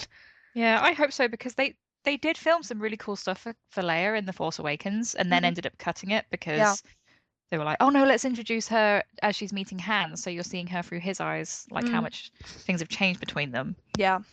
But Leia's an amazing character in her own right, so Mm, there's a deleted scene on the Blu-ray that's like her sending off Corsella to the Republic and everything, and it really does show her kicking ass as a general. yeah. So No. it's a shame that that stuff was taken out. Yeah. No, I know the scene you mentioned and I really like that one. It was perhaps the one that showed the most carry of all the Mm, moments like in her performance for Force Awakens.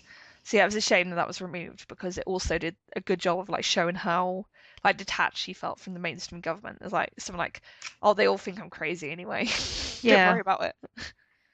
yeah. I do wonder if this kind of thing in Episode 8 is going to be kind of picking up that story that was left out a little bit. Yeah, no, definitely. Right, then the next thing to discuss is going to be Kelly Marie Tran's character.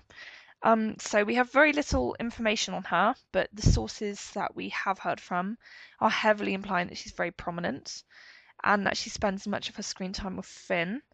And there have also been rumors that she and Finn are going to be romantically involved, but it's unclear how much solid evidence there is to back that up. So yeah, like what are your thoughts on Kelly Marie Tran, the character? It seems like she might be playing in episode 8, Kirsty. Well, it is so hard to know because we have very little right now. Yes. Because there's a lot of stuff in interviews, like John Boyega saying that she's going to play, really important and it's going to be a crucial role.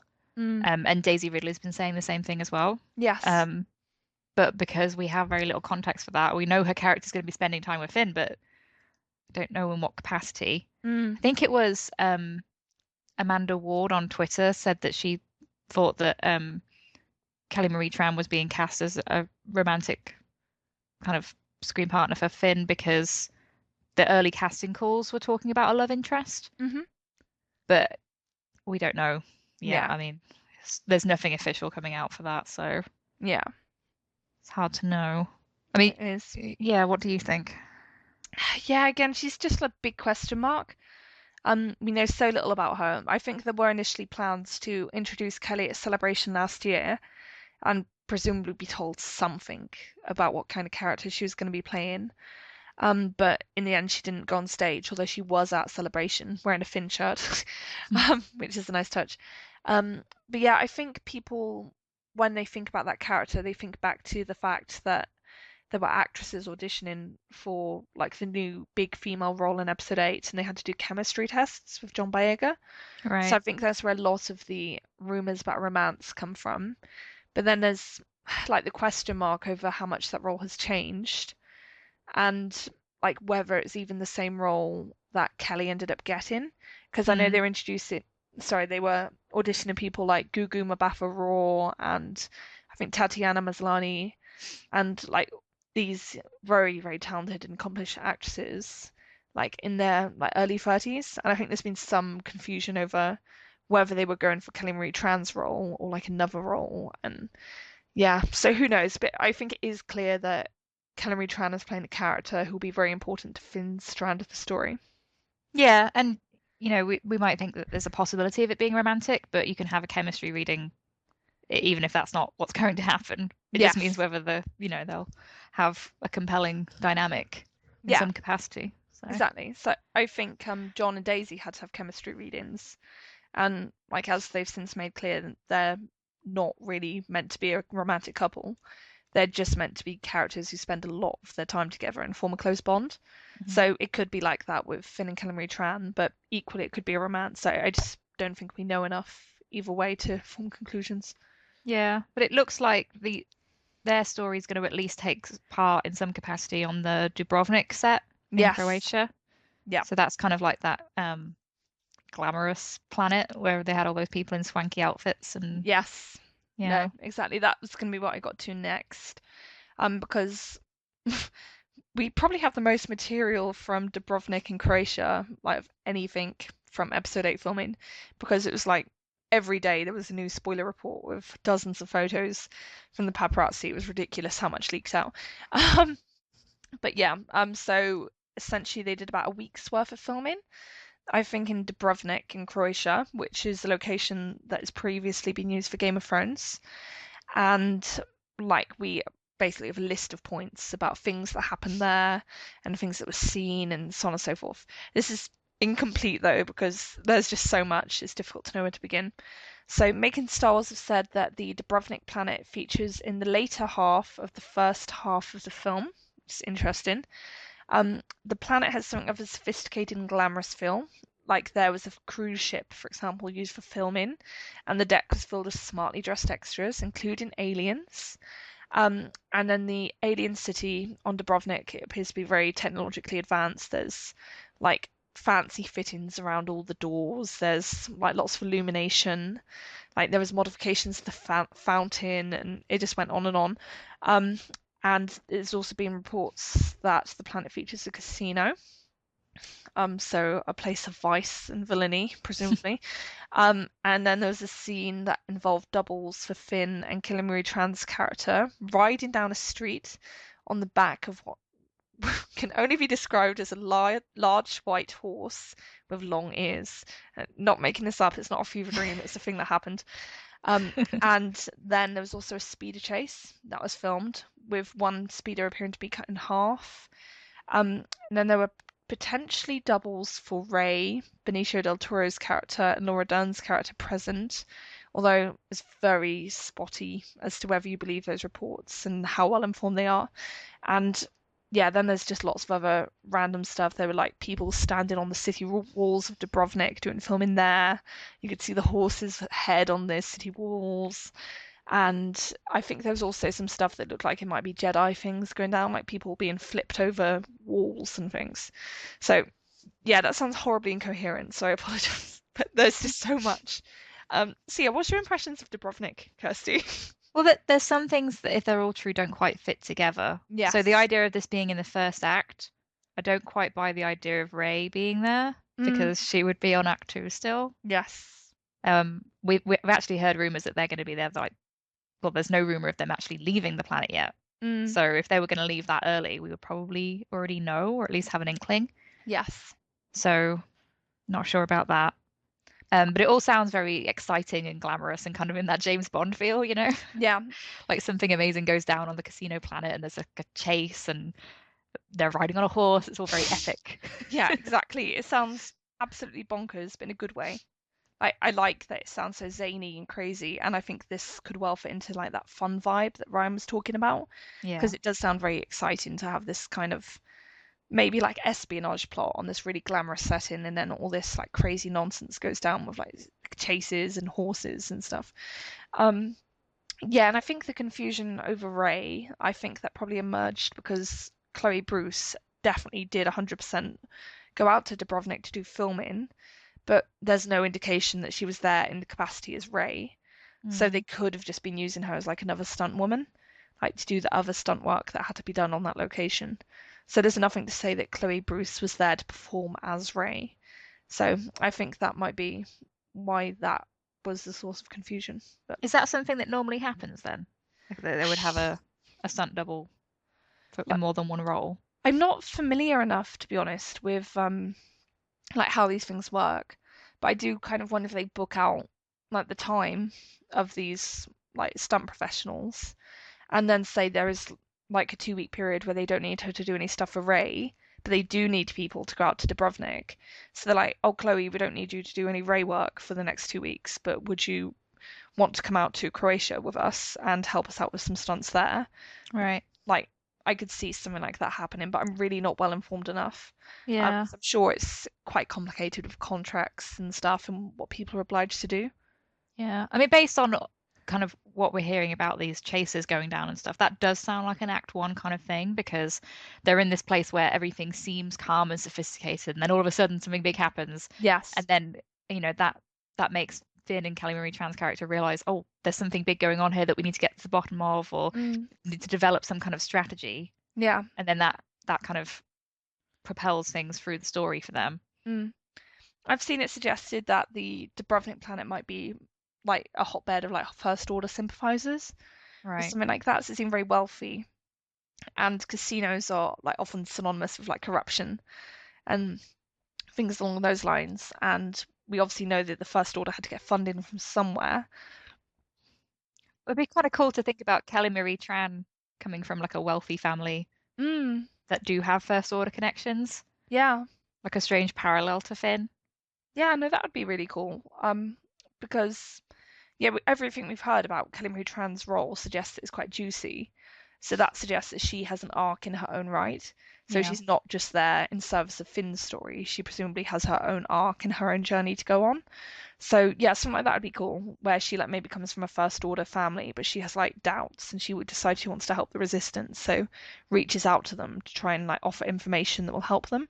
Like that's complete speculation on my part, but a story like that would be pretty cool, I think. Yeah.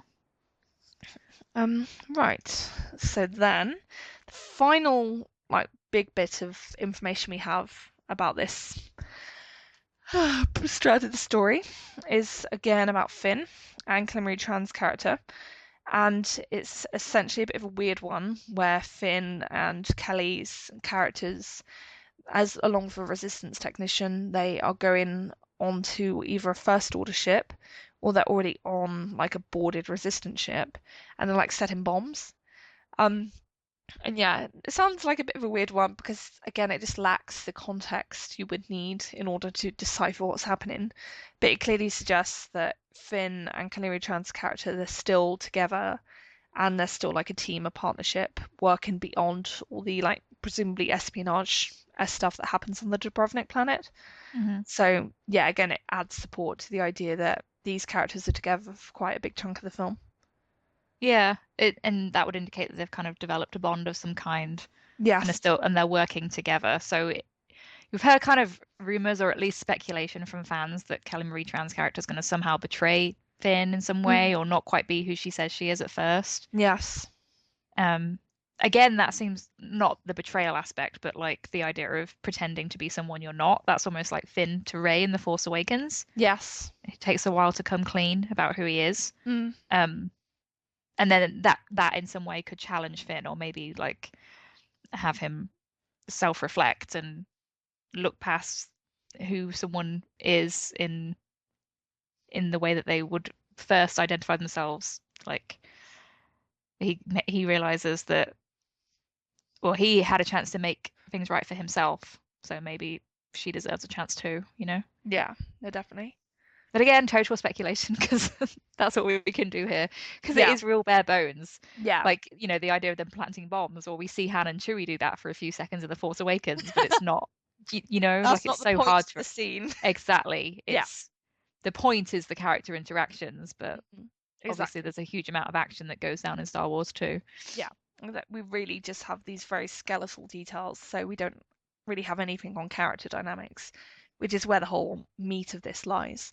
But that's a good thing. So even though I obviously eat spoilers like a hungry person, I prefer for those like real like details to be kept under wraps until the film comes out. So that's Yeah. part of the pleasure of Force Awakens, discovering those character dynamics, because you didn't get really any true sense for them from reading the spoilers, and I don't think you would for episode 8 either. Yeah. Like existing characters we can speculate on because we already know to an extent who they are, or Yes. we think we do anyway. Yes. But with Kelly's character, there's just nothing. So Exactly. It's feeling about in the dark. yeah. Right, then the final bit, sorry, I was false in saying the last bit was final, for the resistance strand is that Finn infiltrates some kind of first order facility. And he has like a humorous encounter with a stormtrooper played by Tom Hardy. And like there's this suggestion that the stormtrooper like slaps Finn on the arse. Oh God. I know. Like in that jock way. Yeah, like in a jock way, not in a like pervy way. Like, oh, nice. Poor Finn. Oh my God. And I think making Star Wars, they also suggested that the stormtroopers believe that Finn is like a covert agent for the First Order, so they believe he's infiltrated the Resistance instead of having defected to it. Right.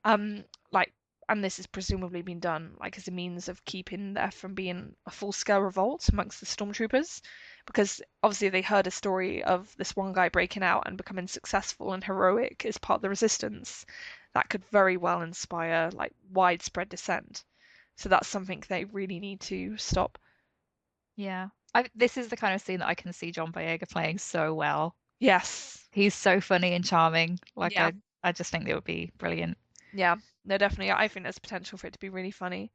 Um, and yeah, like I think this, if it's true, it just suggests another element to Finn's story where they're presumably like getting into some kind of First Order facility in order to like investigate something or break people out or whatever. But again, it just seems like quite a separate scenario from the Dubrovnik scenario and the planting bomb scenario. So I Yeah. think it's just another jigsaw piece, but again, we don't know where it fits or what it really looks like beyond Yeah. a silly cameo from Tom Hardy. Yeah, it sounds like there could potentially be quite a lot of planet hopping. Mm, There was a lot in Rogue One, so yes. I wonder if they would take over that idea of writing the planet names on the bottom of the screen to help people keep up, because I think that was helpful in Rogue One, Yeah. but it'd be kind of new to bring something like that into the saga. I'm not sure. I think it's likely, especially because of the fact it seems that for the fourth strand of the story, it will mostly be one location. Yeah. So I think to avoid things being too static, they're going to have like Finn's part of the story really jump around and go to lots of different places Yeah, that and makes keep sense. things more dynamic. So I think that'll probably be the thinking behind it. Yeah, because I've seen, uh, I follow message boards and forums obsessively, so I Yes. kind of see what various fans are talking about, and there's been some like not apprehension, I suppose, about whether they could have a truly dramatic, gripping story on Act Two that's like they stay there for most of the movie. Yes. Obviously, there'll be stuff happening, Yes. um, but yeah, It's with not going to be a Star nature Wars, documentary. no. But Star Wars, you do get used to people jumping around and lots of action and things like that. So I suppose if they have Finn in one section of the story and Rey in another, they can kind of have the best of both worlds if they edit it together well. Yeah. No, exactly. So I don't think the fourth strand story will be boring by any stretch of the imagination. But I think it's much more likely to be quiet and contemplative. Mm. Whereas like it's gonna be more action and high energy stuff going on with Finn, like in those characters. So yes, lots of exciting things. Um, right. But then we can move on to the fourth strand of the story. And oh boy, again, there's lots to discuss, but it's all good. It's interesting stuff. Right, and as we've touched upon, the evidence is mounting to suggest that Luke and Rey spend much of their time on Act Two. And this is essentially indicated by lots of things. There's been so many different sets built to represent this planet. It's insane. So for a start, there have been sets built at Pinewood to represent the planet. There have been sets built at Longcross Studios, like on the backlot. It's near Pinewood, but it's not Pinewood. And they basically built a full-scale Millennium Falcon there, along with like a slope with some steps and this enormous burnt tree. So it's very evocative. And then they filmed in like 3 or 4 separate locations in Ireland. Mm. So just from what we know, we're talking like at least 6 separate filming locations just for this part of the story. Right. So they have done lots and lots of filming for this location.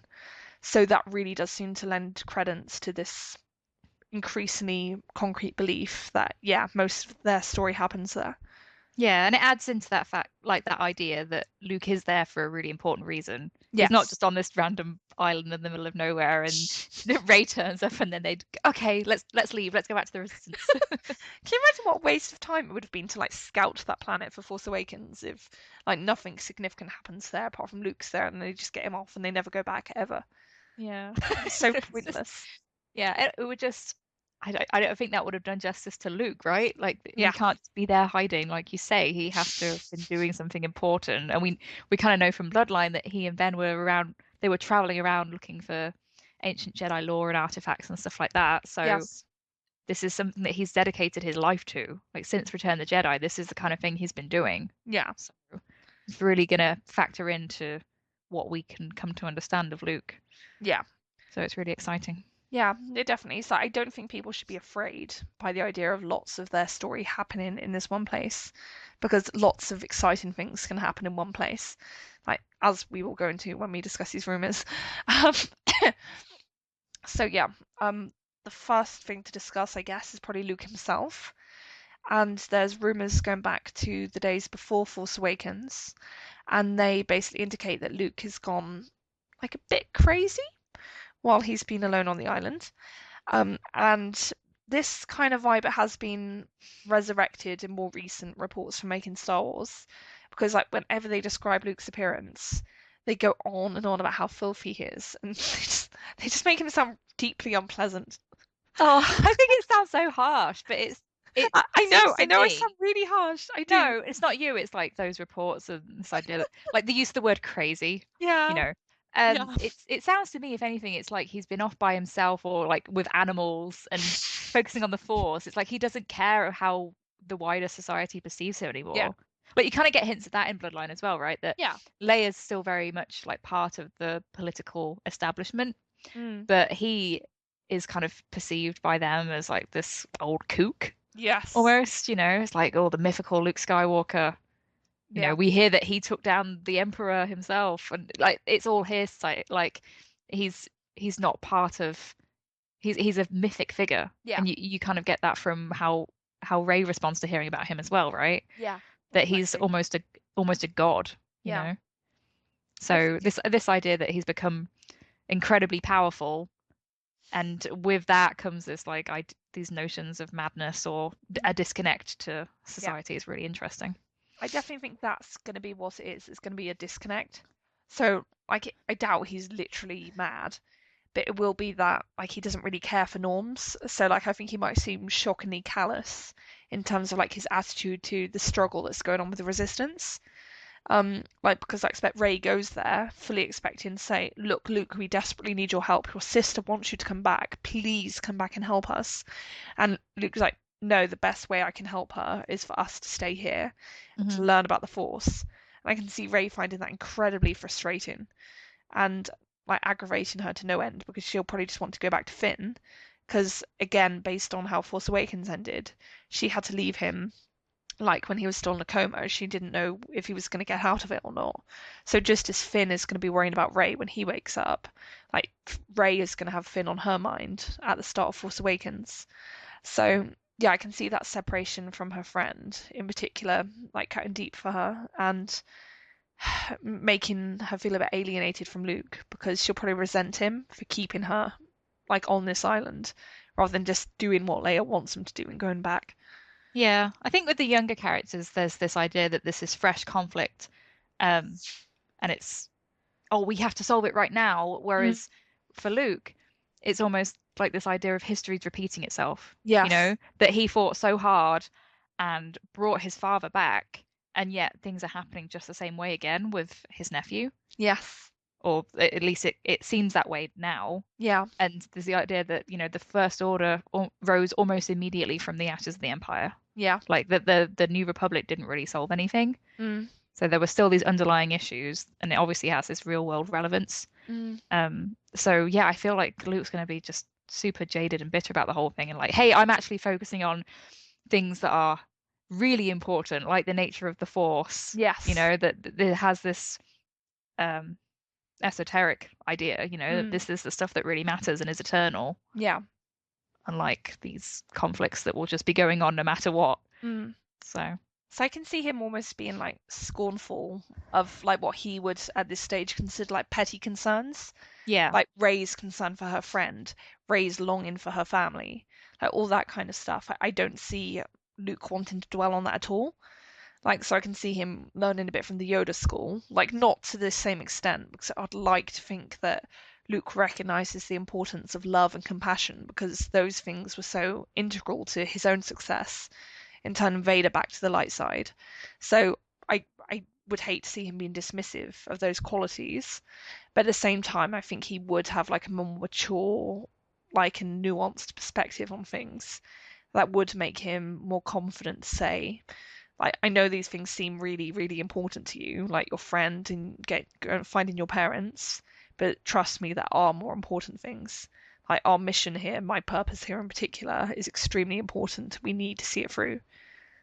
Yeah, Something like it's going to that. be really interesting to see how they approach Luke's character because like, Ryan's kind of alluded to the idea of not giving into nostalgia or being too reverential with the characters. Yes. So people are so attached to the original heroes, especially Luke, Mm, that there's this idea that he can't be too different from what people remember of him. yes. But he was going on a hero journey of his own through the original trilogy. So he's not the boy in A New Hope or even Empire anymore. He's Yeah. not even going to be what we saw at the end of the Jedi. Yeah. Um, so I hope inevitably it's not going to please everyone. Yeah. No, Um, definitely not. yeah. So yeah, you're right. You don't want to be too dismissive of the idea that Rey cares about her friends and who her family are and wanting to be reunited with those. But Luke for 30 years has been studying the Force. Well, that's what we assume. Mm, So he's just going to have different priorities yes. and kind of maybe get an indication of was that something that factored into his rift with Kylo Ren somehow? Was Mm, that how does this feed into how he felt too? yeah.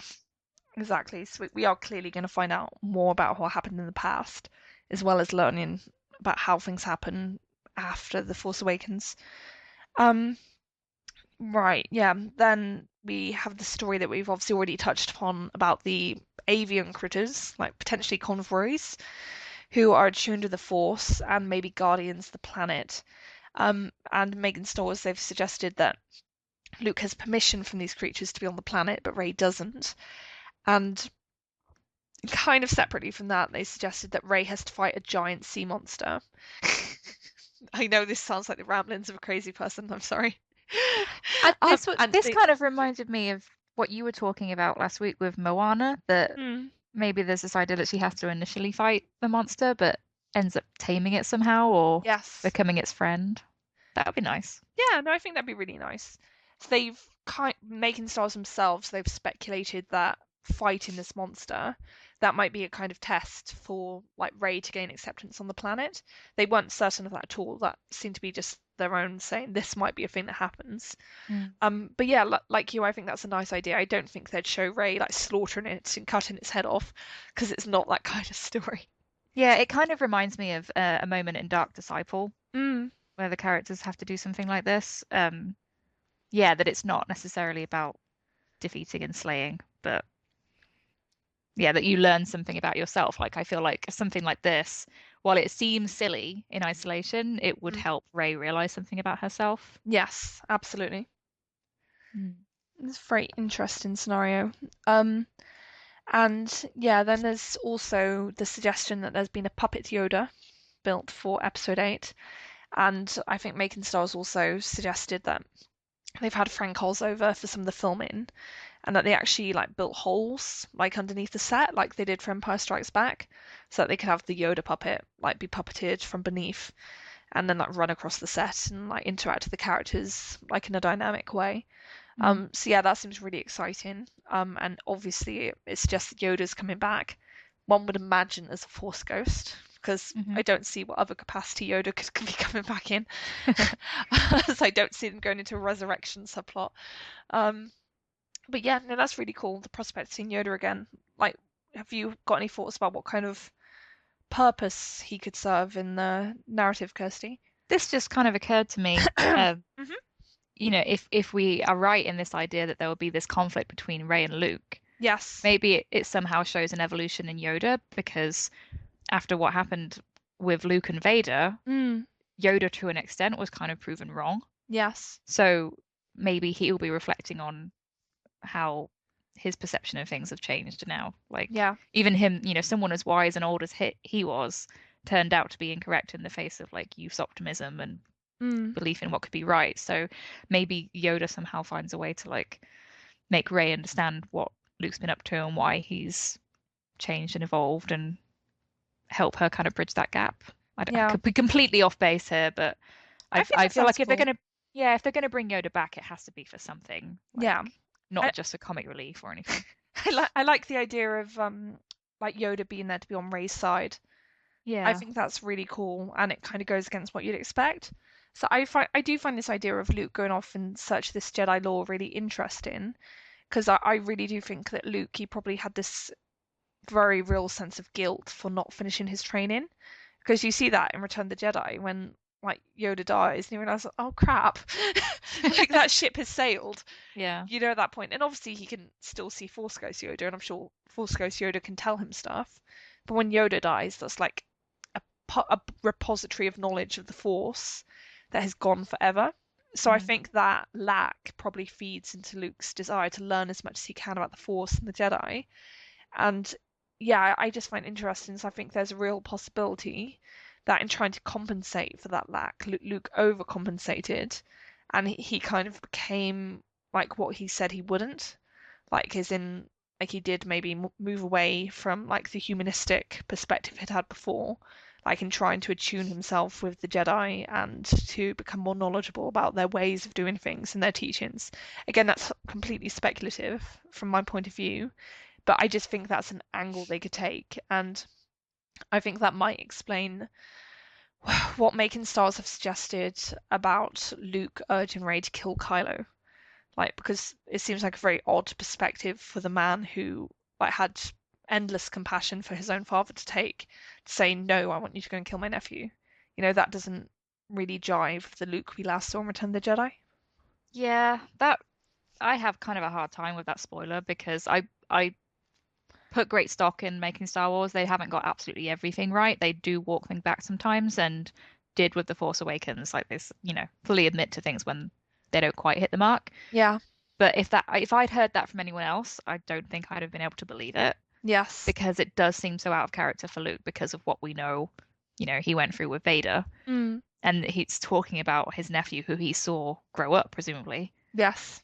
So he does have a very personal connection to him, but it's almost like you do have to have that regression with the older like father figure or mentor figure, Mm-hmm. so that the young people can come in and choose the right path for themselves. Mm. So I can't remember how that report was exactly phrased. Was it that he specifically wanted her to kill him, or was it that she needed to face him or I fight him, or I think I recall them using the word kill, wow. but let me check.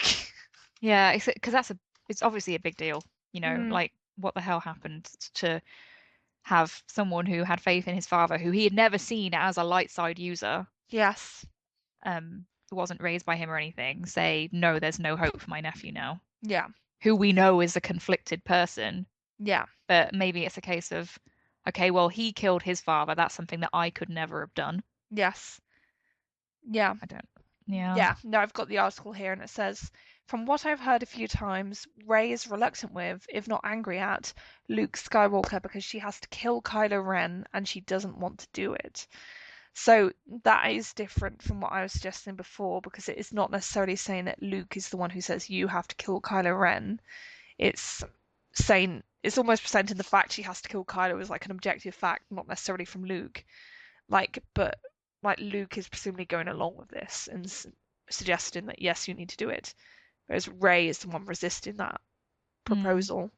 So yeah, who knows? Maybe it's Yoda who says Kylo Ren needs to die, because if Yoda, like, it might go against your interpretation, but it's possible that Yoda is still like a staunch conservative as far as Jedi go, and he's like, nope, kill him, you must. Yeah, I mean, it'd probably be easier to put that on Yoda than Luke, right? Like, Yes. but at the same time, it doesn't. I don't know. I don't think that would work quite with Yoda in the same way because I'm going to be extremely frustrated with Yoda if he still hasn't learned his lesson. Because you see him all the way through the prequels, like, completely embedded in that. He's completely blind to the dark side that if Palpatine's right there under their nose. They don't see it. Yes. Um, and Luke is very, very different. Like, again, we get those hints in Bloodline that he's not a Jedi for the New Republic in the way that the Jedi Order were for them in the prequels. They're not an extension of their army, or Obi-Wan Kenobi being a general in the Clone Wars. That's Mm-mm. not at all how Luke relates to the Republic. Yes. They they barely know him. Like they kind of allude to him when they're talking to Leia, but it's very much like we don't really know anything about your brother, and if he's really the son of Darth Vader, he could be dangerous to us, Mm, you know? yeah. Um, No. yeah. So many questions are raised by that whole let's kill Kylo scenario. And again, it's possible that it's something that's not quite true, or it's been distorted or misrepresented, but we really don't know. So we will obviously keep an eye on that and see what happens. Yes, and then the yeah, another thing that has been mentioned. Sorry, I keep on thinking we're one step ahead of where we are. Um, is that Rey and Luke may well be exploring temples and potentially hunting for old Jedi lore. So it sounds like Luke might be treating Rey as like a master's student when he's like the fully qualified professor. And he's like, no, you're my grunt. Come on, help me do the field work. So I'm sure she'd love that because I'm sure that's exactly what she wants to be doing. Oh yeah. Going around old ruins and scavenging for old documents and stuff. I can It see just her being really actually, stroppy. I'd be like, it Luke, seriously?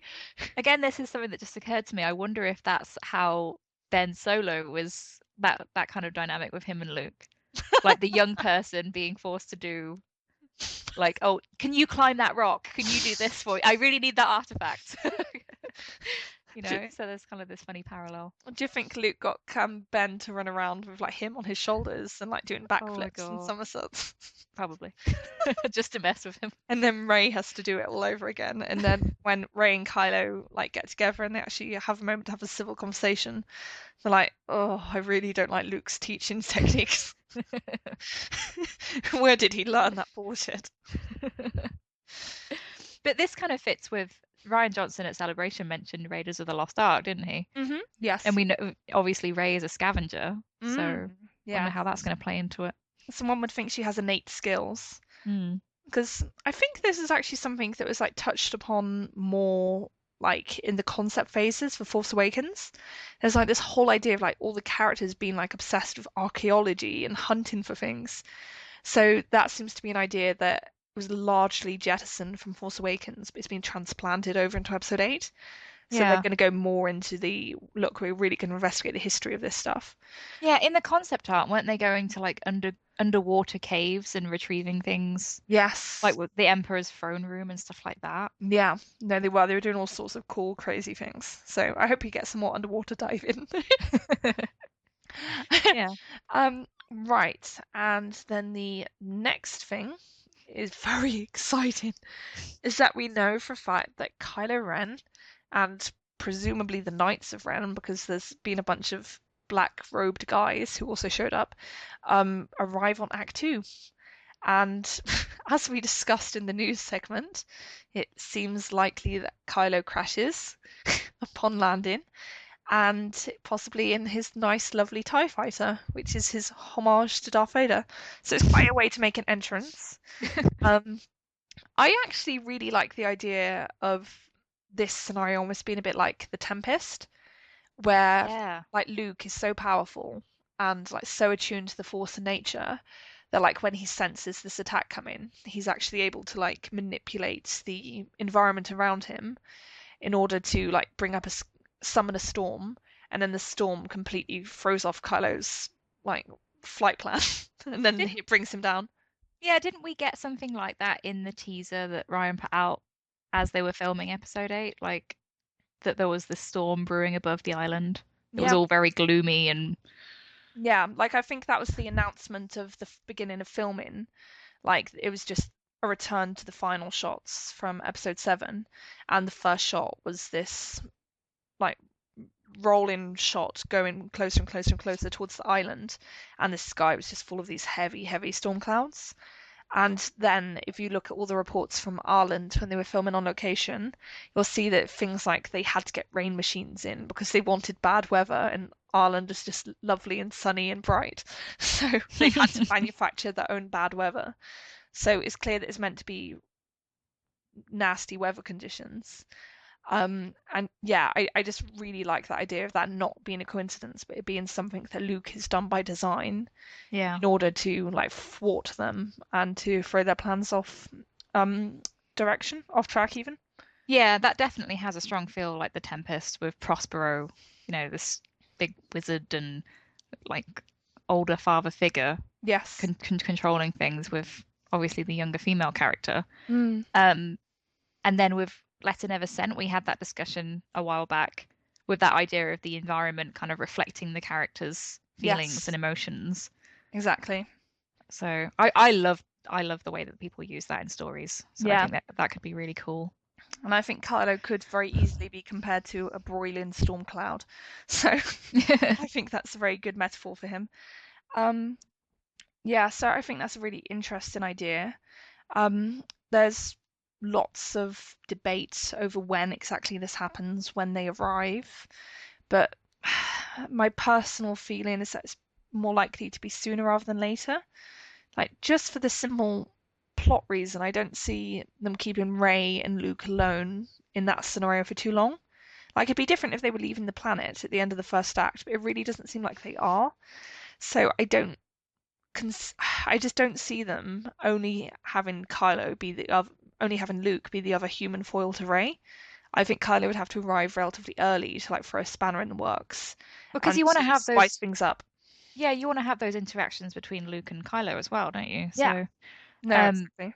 I think they could very quickly show, without using too much screen time, Hmm. that Luke and Rey are spending a lot of time together and she's gradually becoming frustrated with him and they're Mm, doing all of these cool things with the yeah, Force and retrieving artifacts, but you don't actually need to spend a lot of time showing that. yeah. Montage, Yeah. training montage.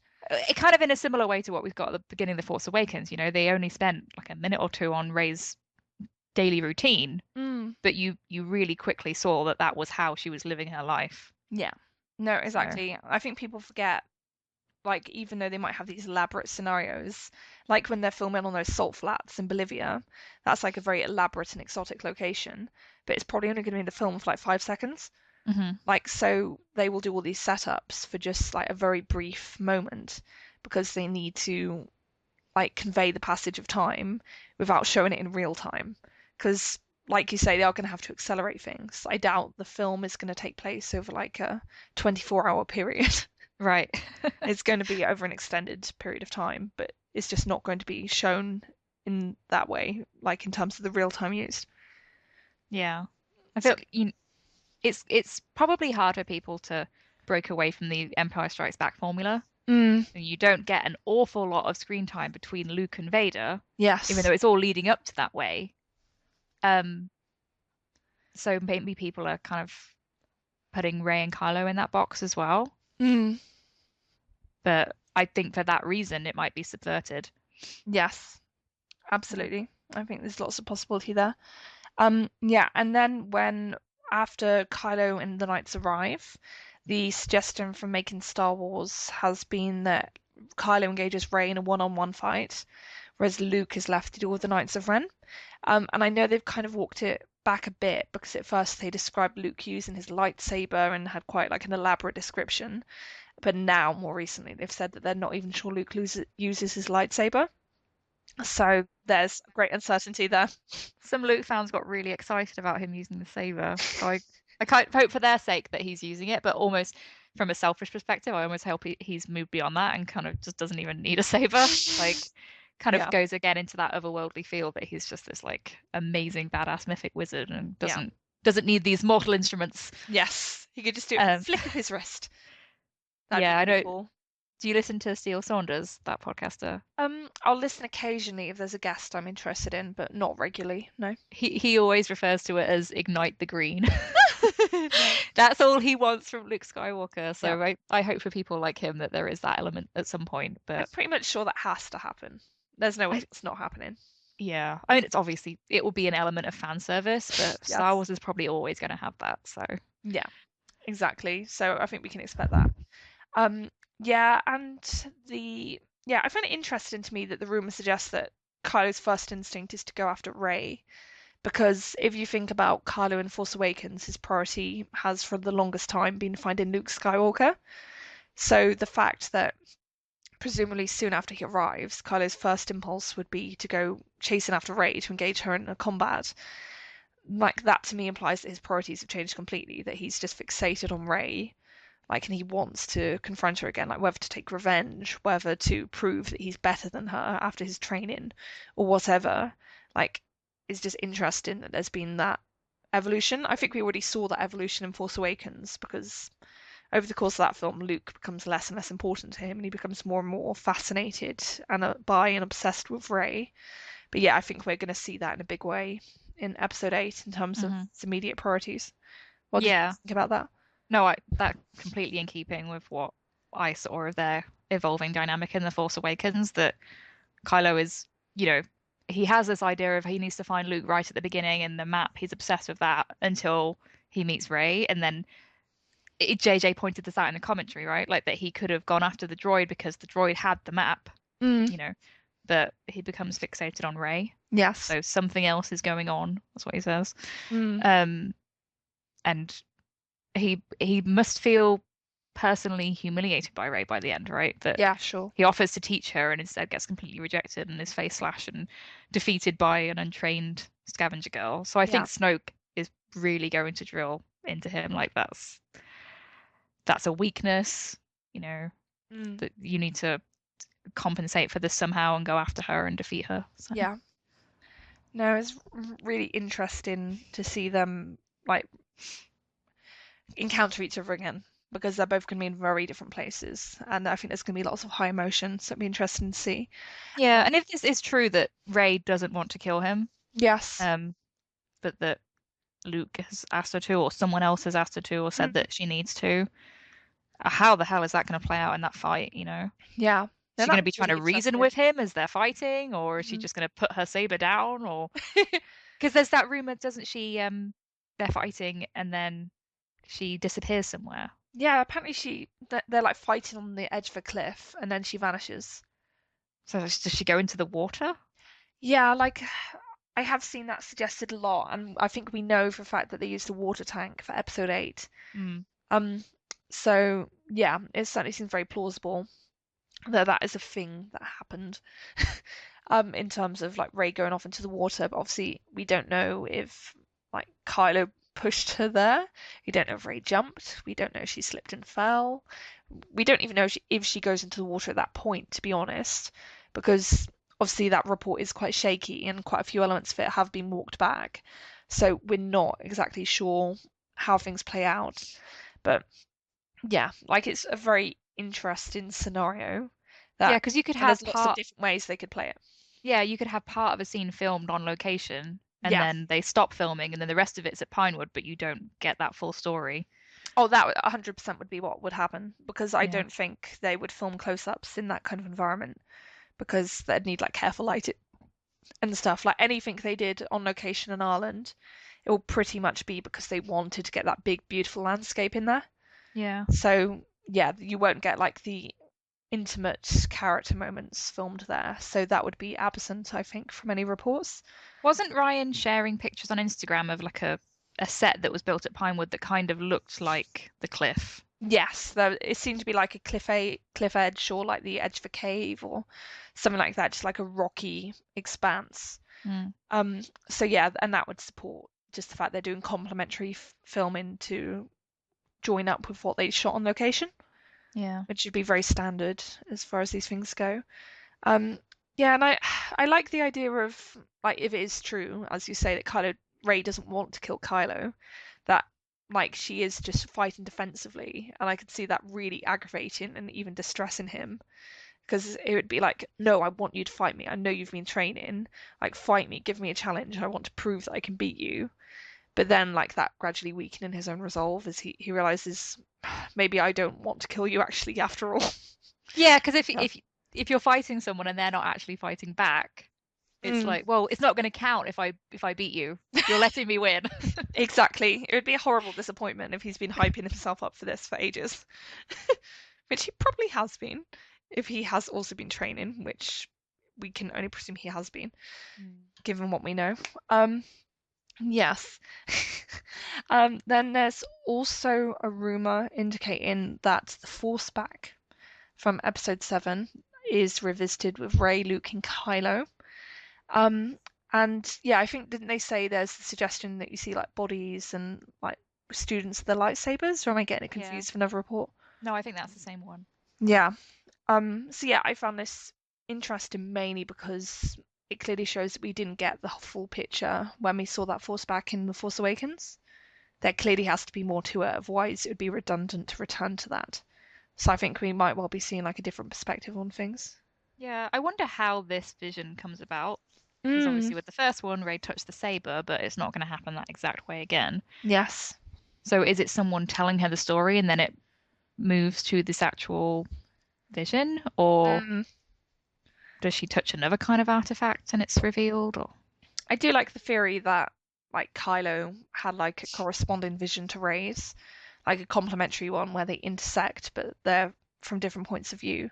Hmm. So I could see a scenario where he's telling her like about what he saw, like and what he experienced, and then that's what they use for the force back. Like that's when it cuts in. Um, but then again, it's equally possible that they trigger it through an object. Like it wouldn't be the lightsaber again, I don't think. Otherwise, it just becomes the magical plot device, plot convenience. Yeah. um, but yeah, maybe they drink magical herbal tea or something. Luke does have that kind of stoner vibe on Act 2. Yeah, exactly. Corrupting the young. Hey kids, got some great stuff. Expand the mind. Time is an illusion. Free the big man. Sorry, it's getting late here now. Um, right, yeah.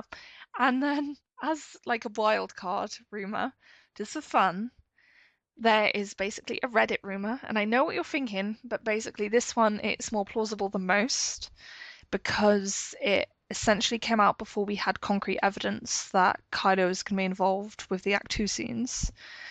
This report came out and it said indicated clearly that Kylo was going to end up on Act 2.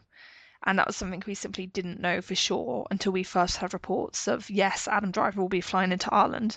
And then we had paparazzi shots of him and Daisy Ridley arriving. So, yeah, that's when it became irrefutable. And this report emerged like a few weeks, I think, before that did. So, yeah, there's more reason to believe this than there is to believe the average nonsense you find on Reddit. So that's why Well, we're discussing it. kind of, but to play devil's advocate, Mm-hmm. just from The Force Awakens, I kind of assumed that Kylo would end up on Act 2 at some point anyway. I think that's an unusually prescient like assumption to form. I would say I think you're like a very careful viewer, so I agree with you. I think it's reasonable to expect that that would happen, but I think for your average lazy person who's inventing leaks, I'm not sure it's the thing that would come to mind. So Mm. I think your first thought would be Rey goes get Luke. Maybe they train for like 10 minutes, but then they're off the island and they're back with everyone and they're all having adventures and it's all jolly good.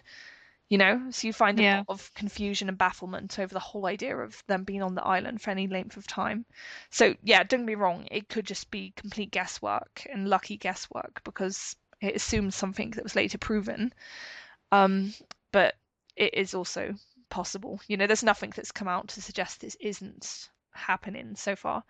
So yeah, take it with a pinch of salt. But basically, this report it says that Rey and Kylo are having a conversation in one of the stone huts on Act 2. Luke doesn't like the conversation for some reason, and he gets pissed, and the hut blows up. And So yes, the bit about Luke blowing the hut up, that's speculation, right? That Luke somehow yes, causes it. yeah, exactly. So they have a scenario where they know Luke is upset or distressed or whatever with what's being said, and then there's a hut explosion, and I think Mm. they assume that it's something to do with Luke being angry, but that is only their assumption. I think they said that they didn't know for 100% that that was a thing that happened, like cause and effect. Yeah. So those huts, we saw them actually on location, that they'd built that whole village. And then presumably they have the interiors at Pinewood.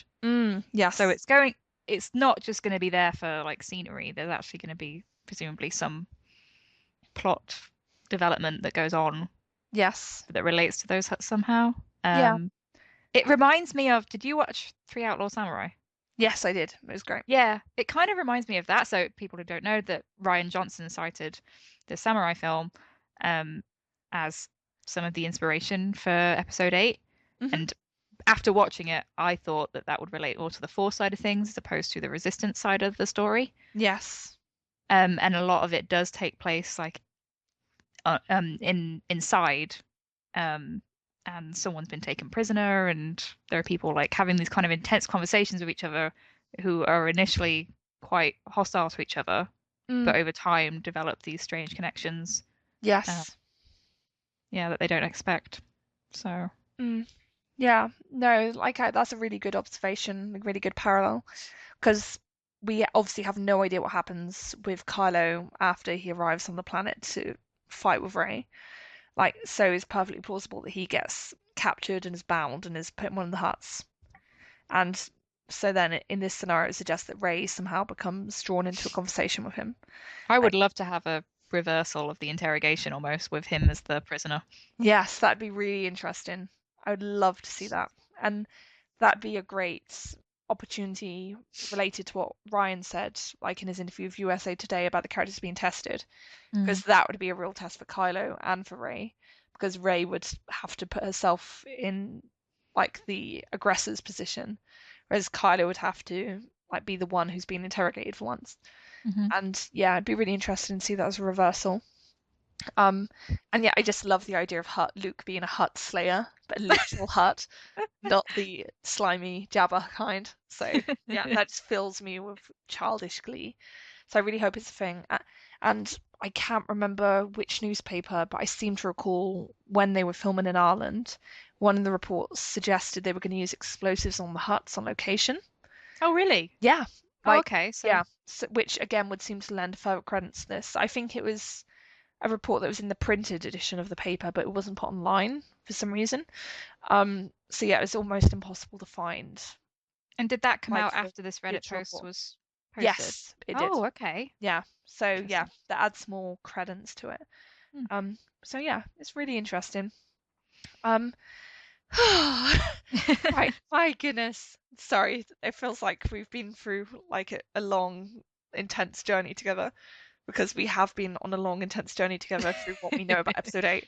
Yeah. Like, Oh, so the last little bit you've got here is that there's at the moment there's mhm, no indication of any of those characters leaving the planet. yes, exactly.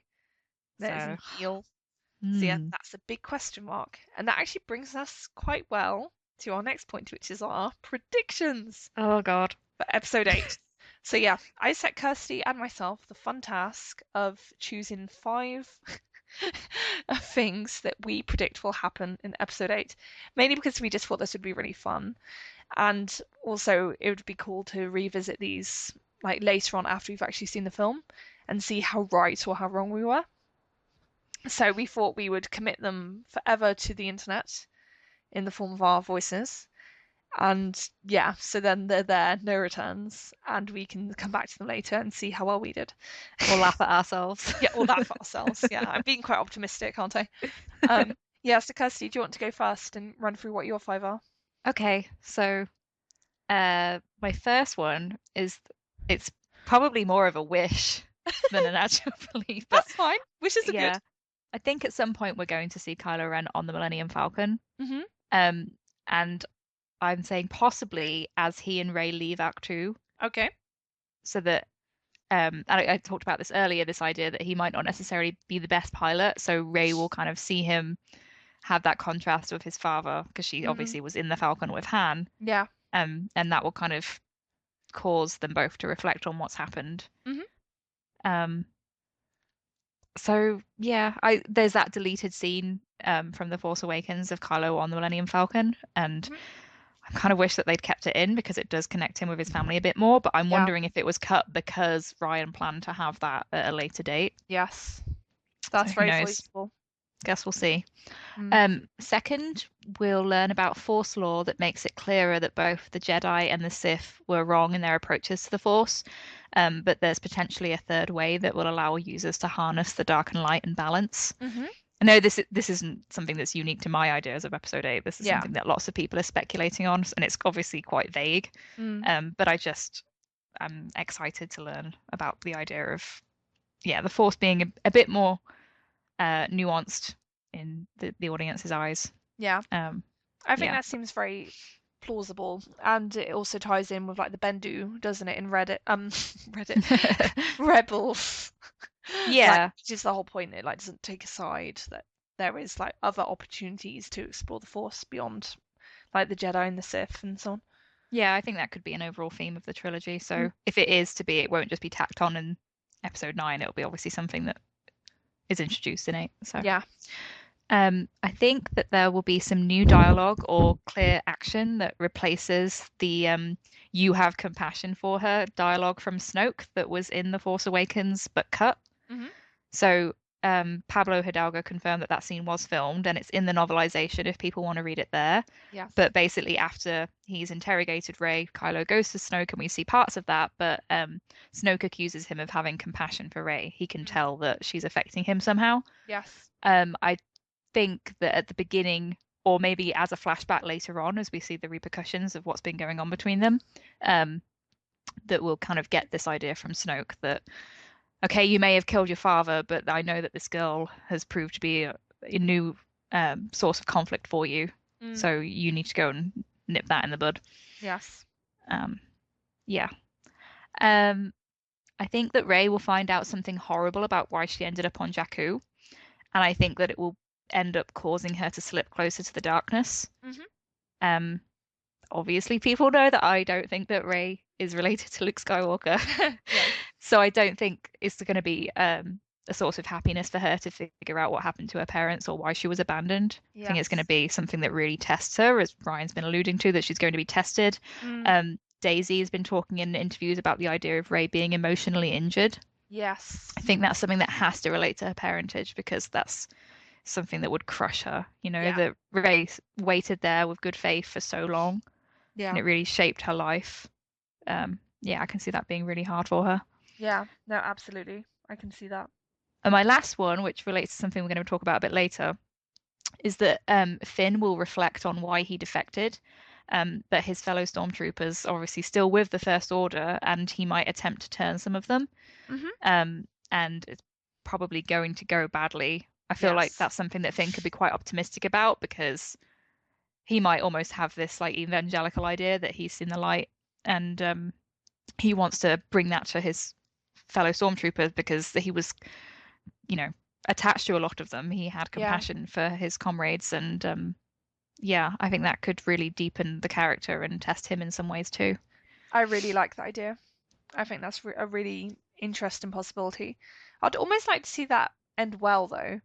Like, just because I have a feeling that if anything ends badly, it will be Rey's arc in episode 8. So, like, if one of them has to end on a negative note, I'd almost like to see one of them be more positive. So I don't necessarily mean Finn prompting like a full-scale rebellion, but like maybe like sparking off hope in like a few, like just one or two, like it, and that proving to make a difference in episode 9. But Yeah. sorry, I don't mean to like Oh steal the no, thunder from your predictions. I would love to see it go well for Finn. Yeah. That's the thing. Like, I just think maybe that's something that would come to an end in 9, or Yeah. it's hard to know, right? Like, I've just have this idea that the stormtroopers being individuals is not going to just be limited to Finn. Yeah, definitely. There's going to be ramifications. It's almost like a spark has been lit. Yeah. And like even in Before the Awakening, when you see Finn with like his stormtrooper buddies, they're all people. Yeah. Like, names and personalities and stuff. Like, and Finn's probably the most moral of them all. But like it's not to say he's the only human, they're all human. So yeah, if that spark can go off in Finn, there's no reason technically speaking why it shouldn't go off in the others as well. Yeah, and we have this idea of Tom Hardy being a stormtrooper cameo. Yes. Who we might even see his face, so that would kind of humanize him a bit more, right? Like, Yeah. You kind of you are faced with the reality that Finn's special in that he's a main character, but there's something almost icky about the idea that he could be the only one who could make that change. Yeah. Exactly. So if he's done it, it would be inspiring for others to kind of see that and want the same for themselves. Yeah, I think there's a sad message otherwise, so I hope they avoid that. Right, yeah, so I will just move on to my predictions. And yeah, I'll just run through these quite quickly, so we're overrunning. But yeah, my first one is that Luke delved into some bad things when he was trying to understand the Force. That sounds so dodge. And made some morally dubious decisions. This will be part of what turned Ben against him. So that's point 1. And then point 2 is that the backstory of Rey and her being dumped on Jakku is somehow related to the quest that Luke and Ben were on. She'll come to understand her history by understanding what they got up to. So yeah, I really like that idea. Oh, thank you. Like, I just kind of think there has to be some connection. Like, obviously, I'm like you. I don't think she's a Skywalker, but I think it just feels too disconnected if there's just nothing in common in their pasts. I think there has to be some kind of crossover, and I think that would be an interesting way to do it. Mm. Like, especially because Jakku itself, we know that's so important to like the Force, because I think there's some kind of like Sith ruin. It was like a really important place to the Sith. Mm-hmm. Like, and that's why Palpatine was excavating it before the fall of the Empire. So, yeah, I don't see that being completely disconnected from what Luke and Ben are doing in searching for like old lore to do with the Force and the Jedi. Yeah, so I just think there's some kind of crossover, but we will surely see. And then my third prediction is that Finn and Kenny Marie Tran's character will have a flirtatious, energetic dynamic with Han Leia vibes, but they won't have a full-blown romance in Episode 8. Their arc will be more focused on the adventure and action elements. And then the final two are more specific, so they stand the greatest probability of being wrong. So here's where I put myself on the line. And Hux will taunt Kylo about his scar losing to an untrained girl. I don't mean his scar specifically losing. That sounds like I'm trying to personify the scar, which I'm certainly not trying to do. Insert a forward slash there between scar and his. Sorry. Kylo will go into a rage, possibly killing him. That's in brackets. So you think Hux might die in Episode 8? I think it's possible. Yeah, I hope he doesn't in a way, because I find him very entertaining. But I certainly think it's possible. I do think it's likely that they would save any Kylo killing Hux death until Episode 9, though. I don't think they'd do that in Episode 8. If Hux were to die in Episode 8, I think it'd be in a grander way. Like, he'd be like leading a battle or something. Right. And then my final prediction, Rey and Kylo will leave Act 2 together. I think that might happen. Yes. And it obviously plays in... Sorry. It plays sorry. into my first idea of them being on the Falcon together as well. So. Yeah, no, definitely. That would be my preferred like means of exit, like steal the Millennium Falcon. Like, and then like Luke chases after them going, come back, you lousy kids.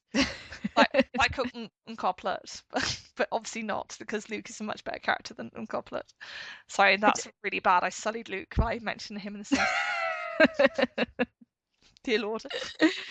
I think that this is likely because we're following Rey's heroine journey and she can't stay with a father figure. Like she has to go off and be tested and I was thinking like Ryan's compared like Rey's journey to like, adolescence, like what you go through in adolescence. And adolescence is not about sticking faithfully with your teacher and doing everything that they say. It's about rebelling and going off and finding yourself and doing your own thing and generally hanging around with your peers. And like Kylo in many ways is much more Rey's peer than Luke is, because Luke can only ever feel like that mentor, like father role, so he's on quite a different level to what Kylo is. Yeah, and I said last week I'm kind of hoping that Luke ends up with the Resistance again at the end, so that they do have this reunion between him and Leia. Yes, definitely. So you'd almost have this idea of Leia, if she's in that coma, she wakes up and that she's talking to Luke and is like, where's Rey, where's Ben, so yeah, interesting. No, absolutely, there's lots of possibility there. But we could be completely wrong about all of this. Yeah, no, exactly. Like we're just putting ourselves on the line to like have some fun and to like say, yeah, this is what we think at this stage based on what we currently know.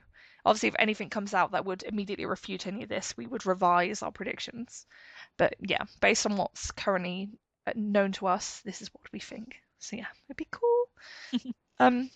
Right, I think I will skip questions, but I will sneak It Came from Reddit in there because I really like this.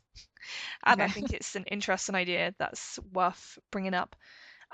Right, so this is obviously a post from the Star Wars speculation subreddit, and it's basically flouting an idea for Episode 8. This is presented like as a spoiler, but take it with a complete pinch of salt because there's no real reason to believe this at the moment. So, what we have is it's not much, and there's obviously a lot missing, but there's this planet that is basically a stormtrooper factory, and it's where Finn came from. What becomes the goal of the Resistance in 8 is to liberate the planet, or so Leia thinks, but a faction of the Resistance actually just wants to take the planet out themselves, and a rift forms in the Resistance with this line drawn in the sand. In the end, it becomes an impossible task for Finn and co. to save the inhabitants of the planet before the Resistance attack, pitting the small crew against not just the First Order, but the Resistance too. Before you ask, I have no idea how the bad faction of the Resistance plans to wipe out an entire planet. The only other thing I've got is that I've heard a pretty strong rumored title flouted for a while, blah blah blah. And yeah, they say they won't reveal the title, so that's kind of relevant. But yeah, what did you think about that part about the Stormtrooper planet? I really like this idea. And I wondered if this would be the planet that they were filming in Bolivia for. Yes, that's possible, definitely. Yeah, so I've liked for a long while, Yes. the idea of Finn hoping to liberate other stormtroopers. Or like I said in my predictions, I think that this could end up being quite a significant part of his arc. Yeah, definitely. And I do really like the idea of there being factions in the Resistance. That it's not just they're all good guys and they all have the same mission. That kind of similar to Rogue One, when they asked Cassian to take out Galen, there's this idea of darker things at work underneath, because it would make sense, right, for them to hit a place where they know lots and lots of stormtroopers live, because that's a big resource for the First Order. Yeah, I must say, like, if this is made up, if it is just complete fan fiction, it's very good fan fiction. So it seems very, very plausible based on what we already know about the characters, and also fits in quite well with the spoilers, like the suggestion, pardon, of all the like the divides within the Resistance, and with like Finn going off on these missions, and like the idea of him potentially running like a small crew that has to actually go against the Resistance. Like that's a really interesting idea that would like fit in well with like the bombs rumor, because maybe he could be like attacking a Resistance ship, you know? Oh yeah, That would be possible. Like, because it might be, no, this ship is crucial. It's going to be the ship that sends the message that wipes out the whole Stormtrooper planet of what are basically innocent children being indoctrinated on it. So I can't, in good consciousness, allow that to happen. So, yeah, I think it's a really interesting idea that I'd like to see happen. It also reminded me of the early rumors about Force Awakens, which suggested the Resistance had its own super weapon. So that it was going to be more morally clouded, because the Resistance had a super weapon of its own that it could use, but obviously there would be collateral damage and innocent lives lost and stuff, so it would create all these murky moral questions. Obviously that didn't happen in Force Awakens, but I could see that idea being transplanted over to Episode 8, and that then feeding into this. So I think that'd be a really interesting idea. Yeah, it's kind of a double-edged sword when you see these spoilers that look like they could complement other spoilers, because you wonder, have they just taken the information from other things and turned it into something else, and that's why it seems to fit. Yeah, chicken and egg. Yeah. But we said before that Lucasfilm seemed to have this pattern of not really discarding old ideas. Yes. That things will always get recycled in some form or other. Yeah. So if you look at the concept art for The Force Awakens, they had so many different ideas going on that it was never going to be possible for them to use them all in one film. Exactly. But because it was the first one, it was like establishing this world that they could then, figure out the pacing of things and the actual narrative, but that maybe elements of it would come back. Yeah, definitely. So I think they generated enough ideas for a trilogy.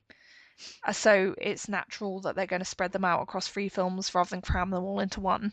So I think that's why we're seeing all these like ideas from like the art book and the concept art being returned to like in Episode 8.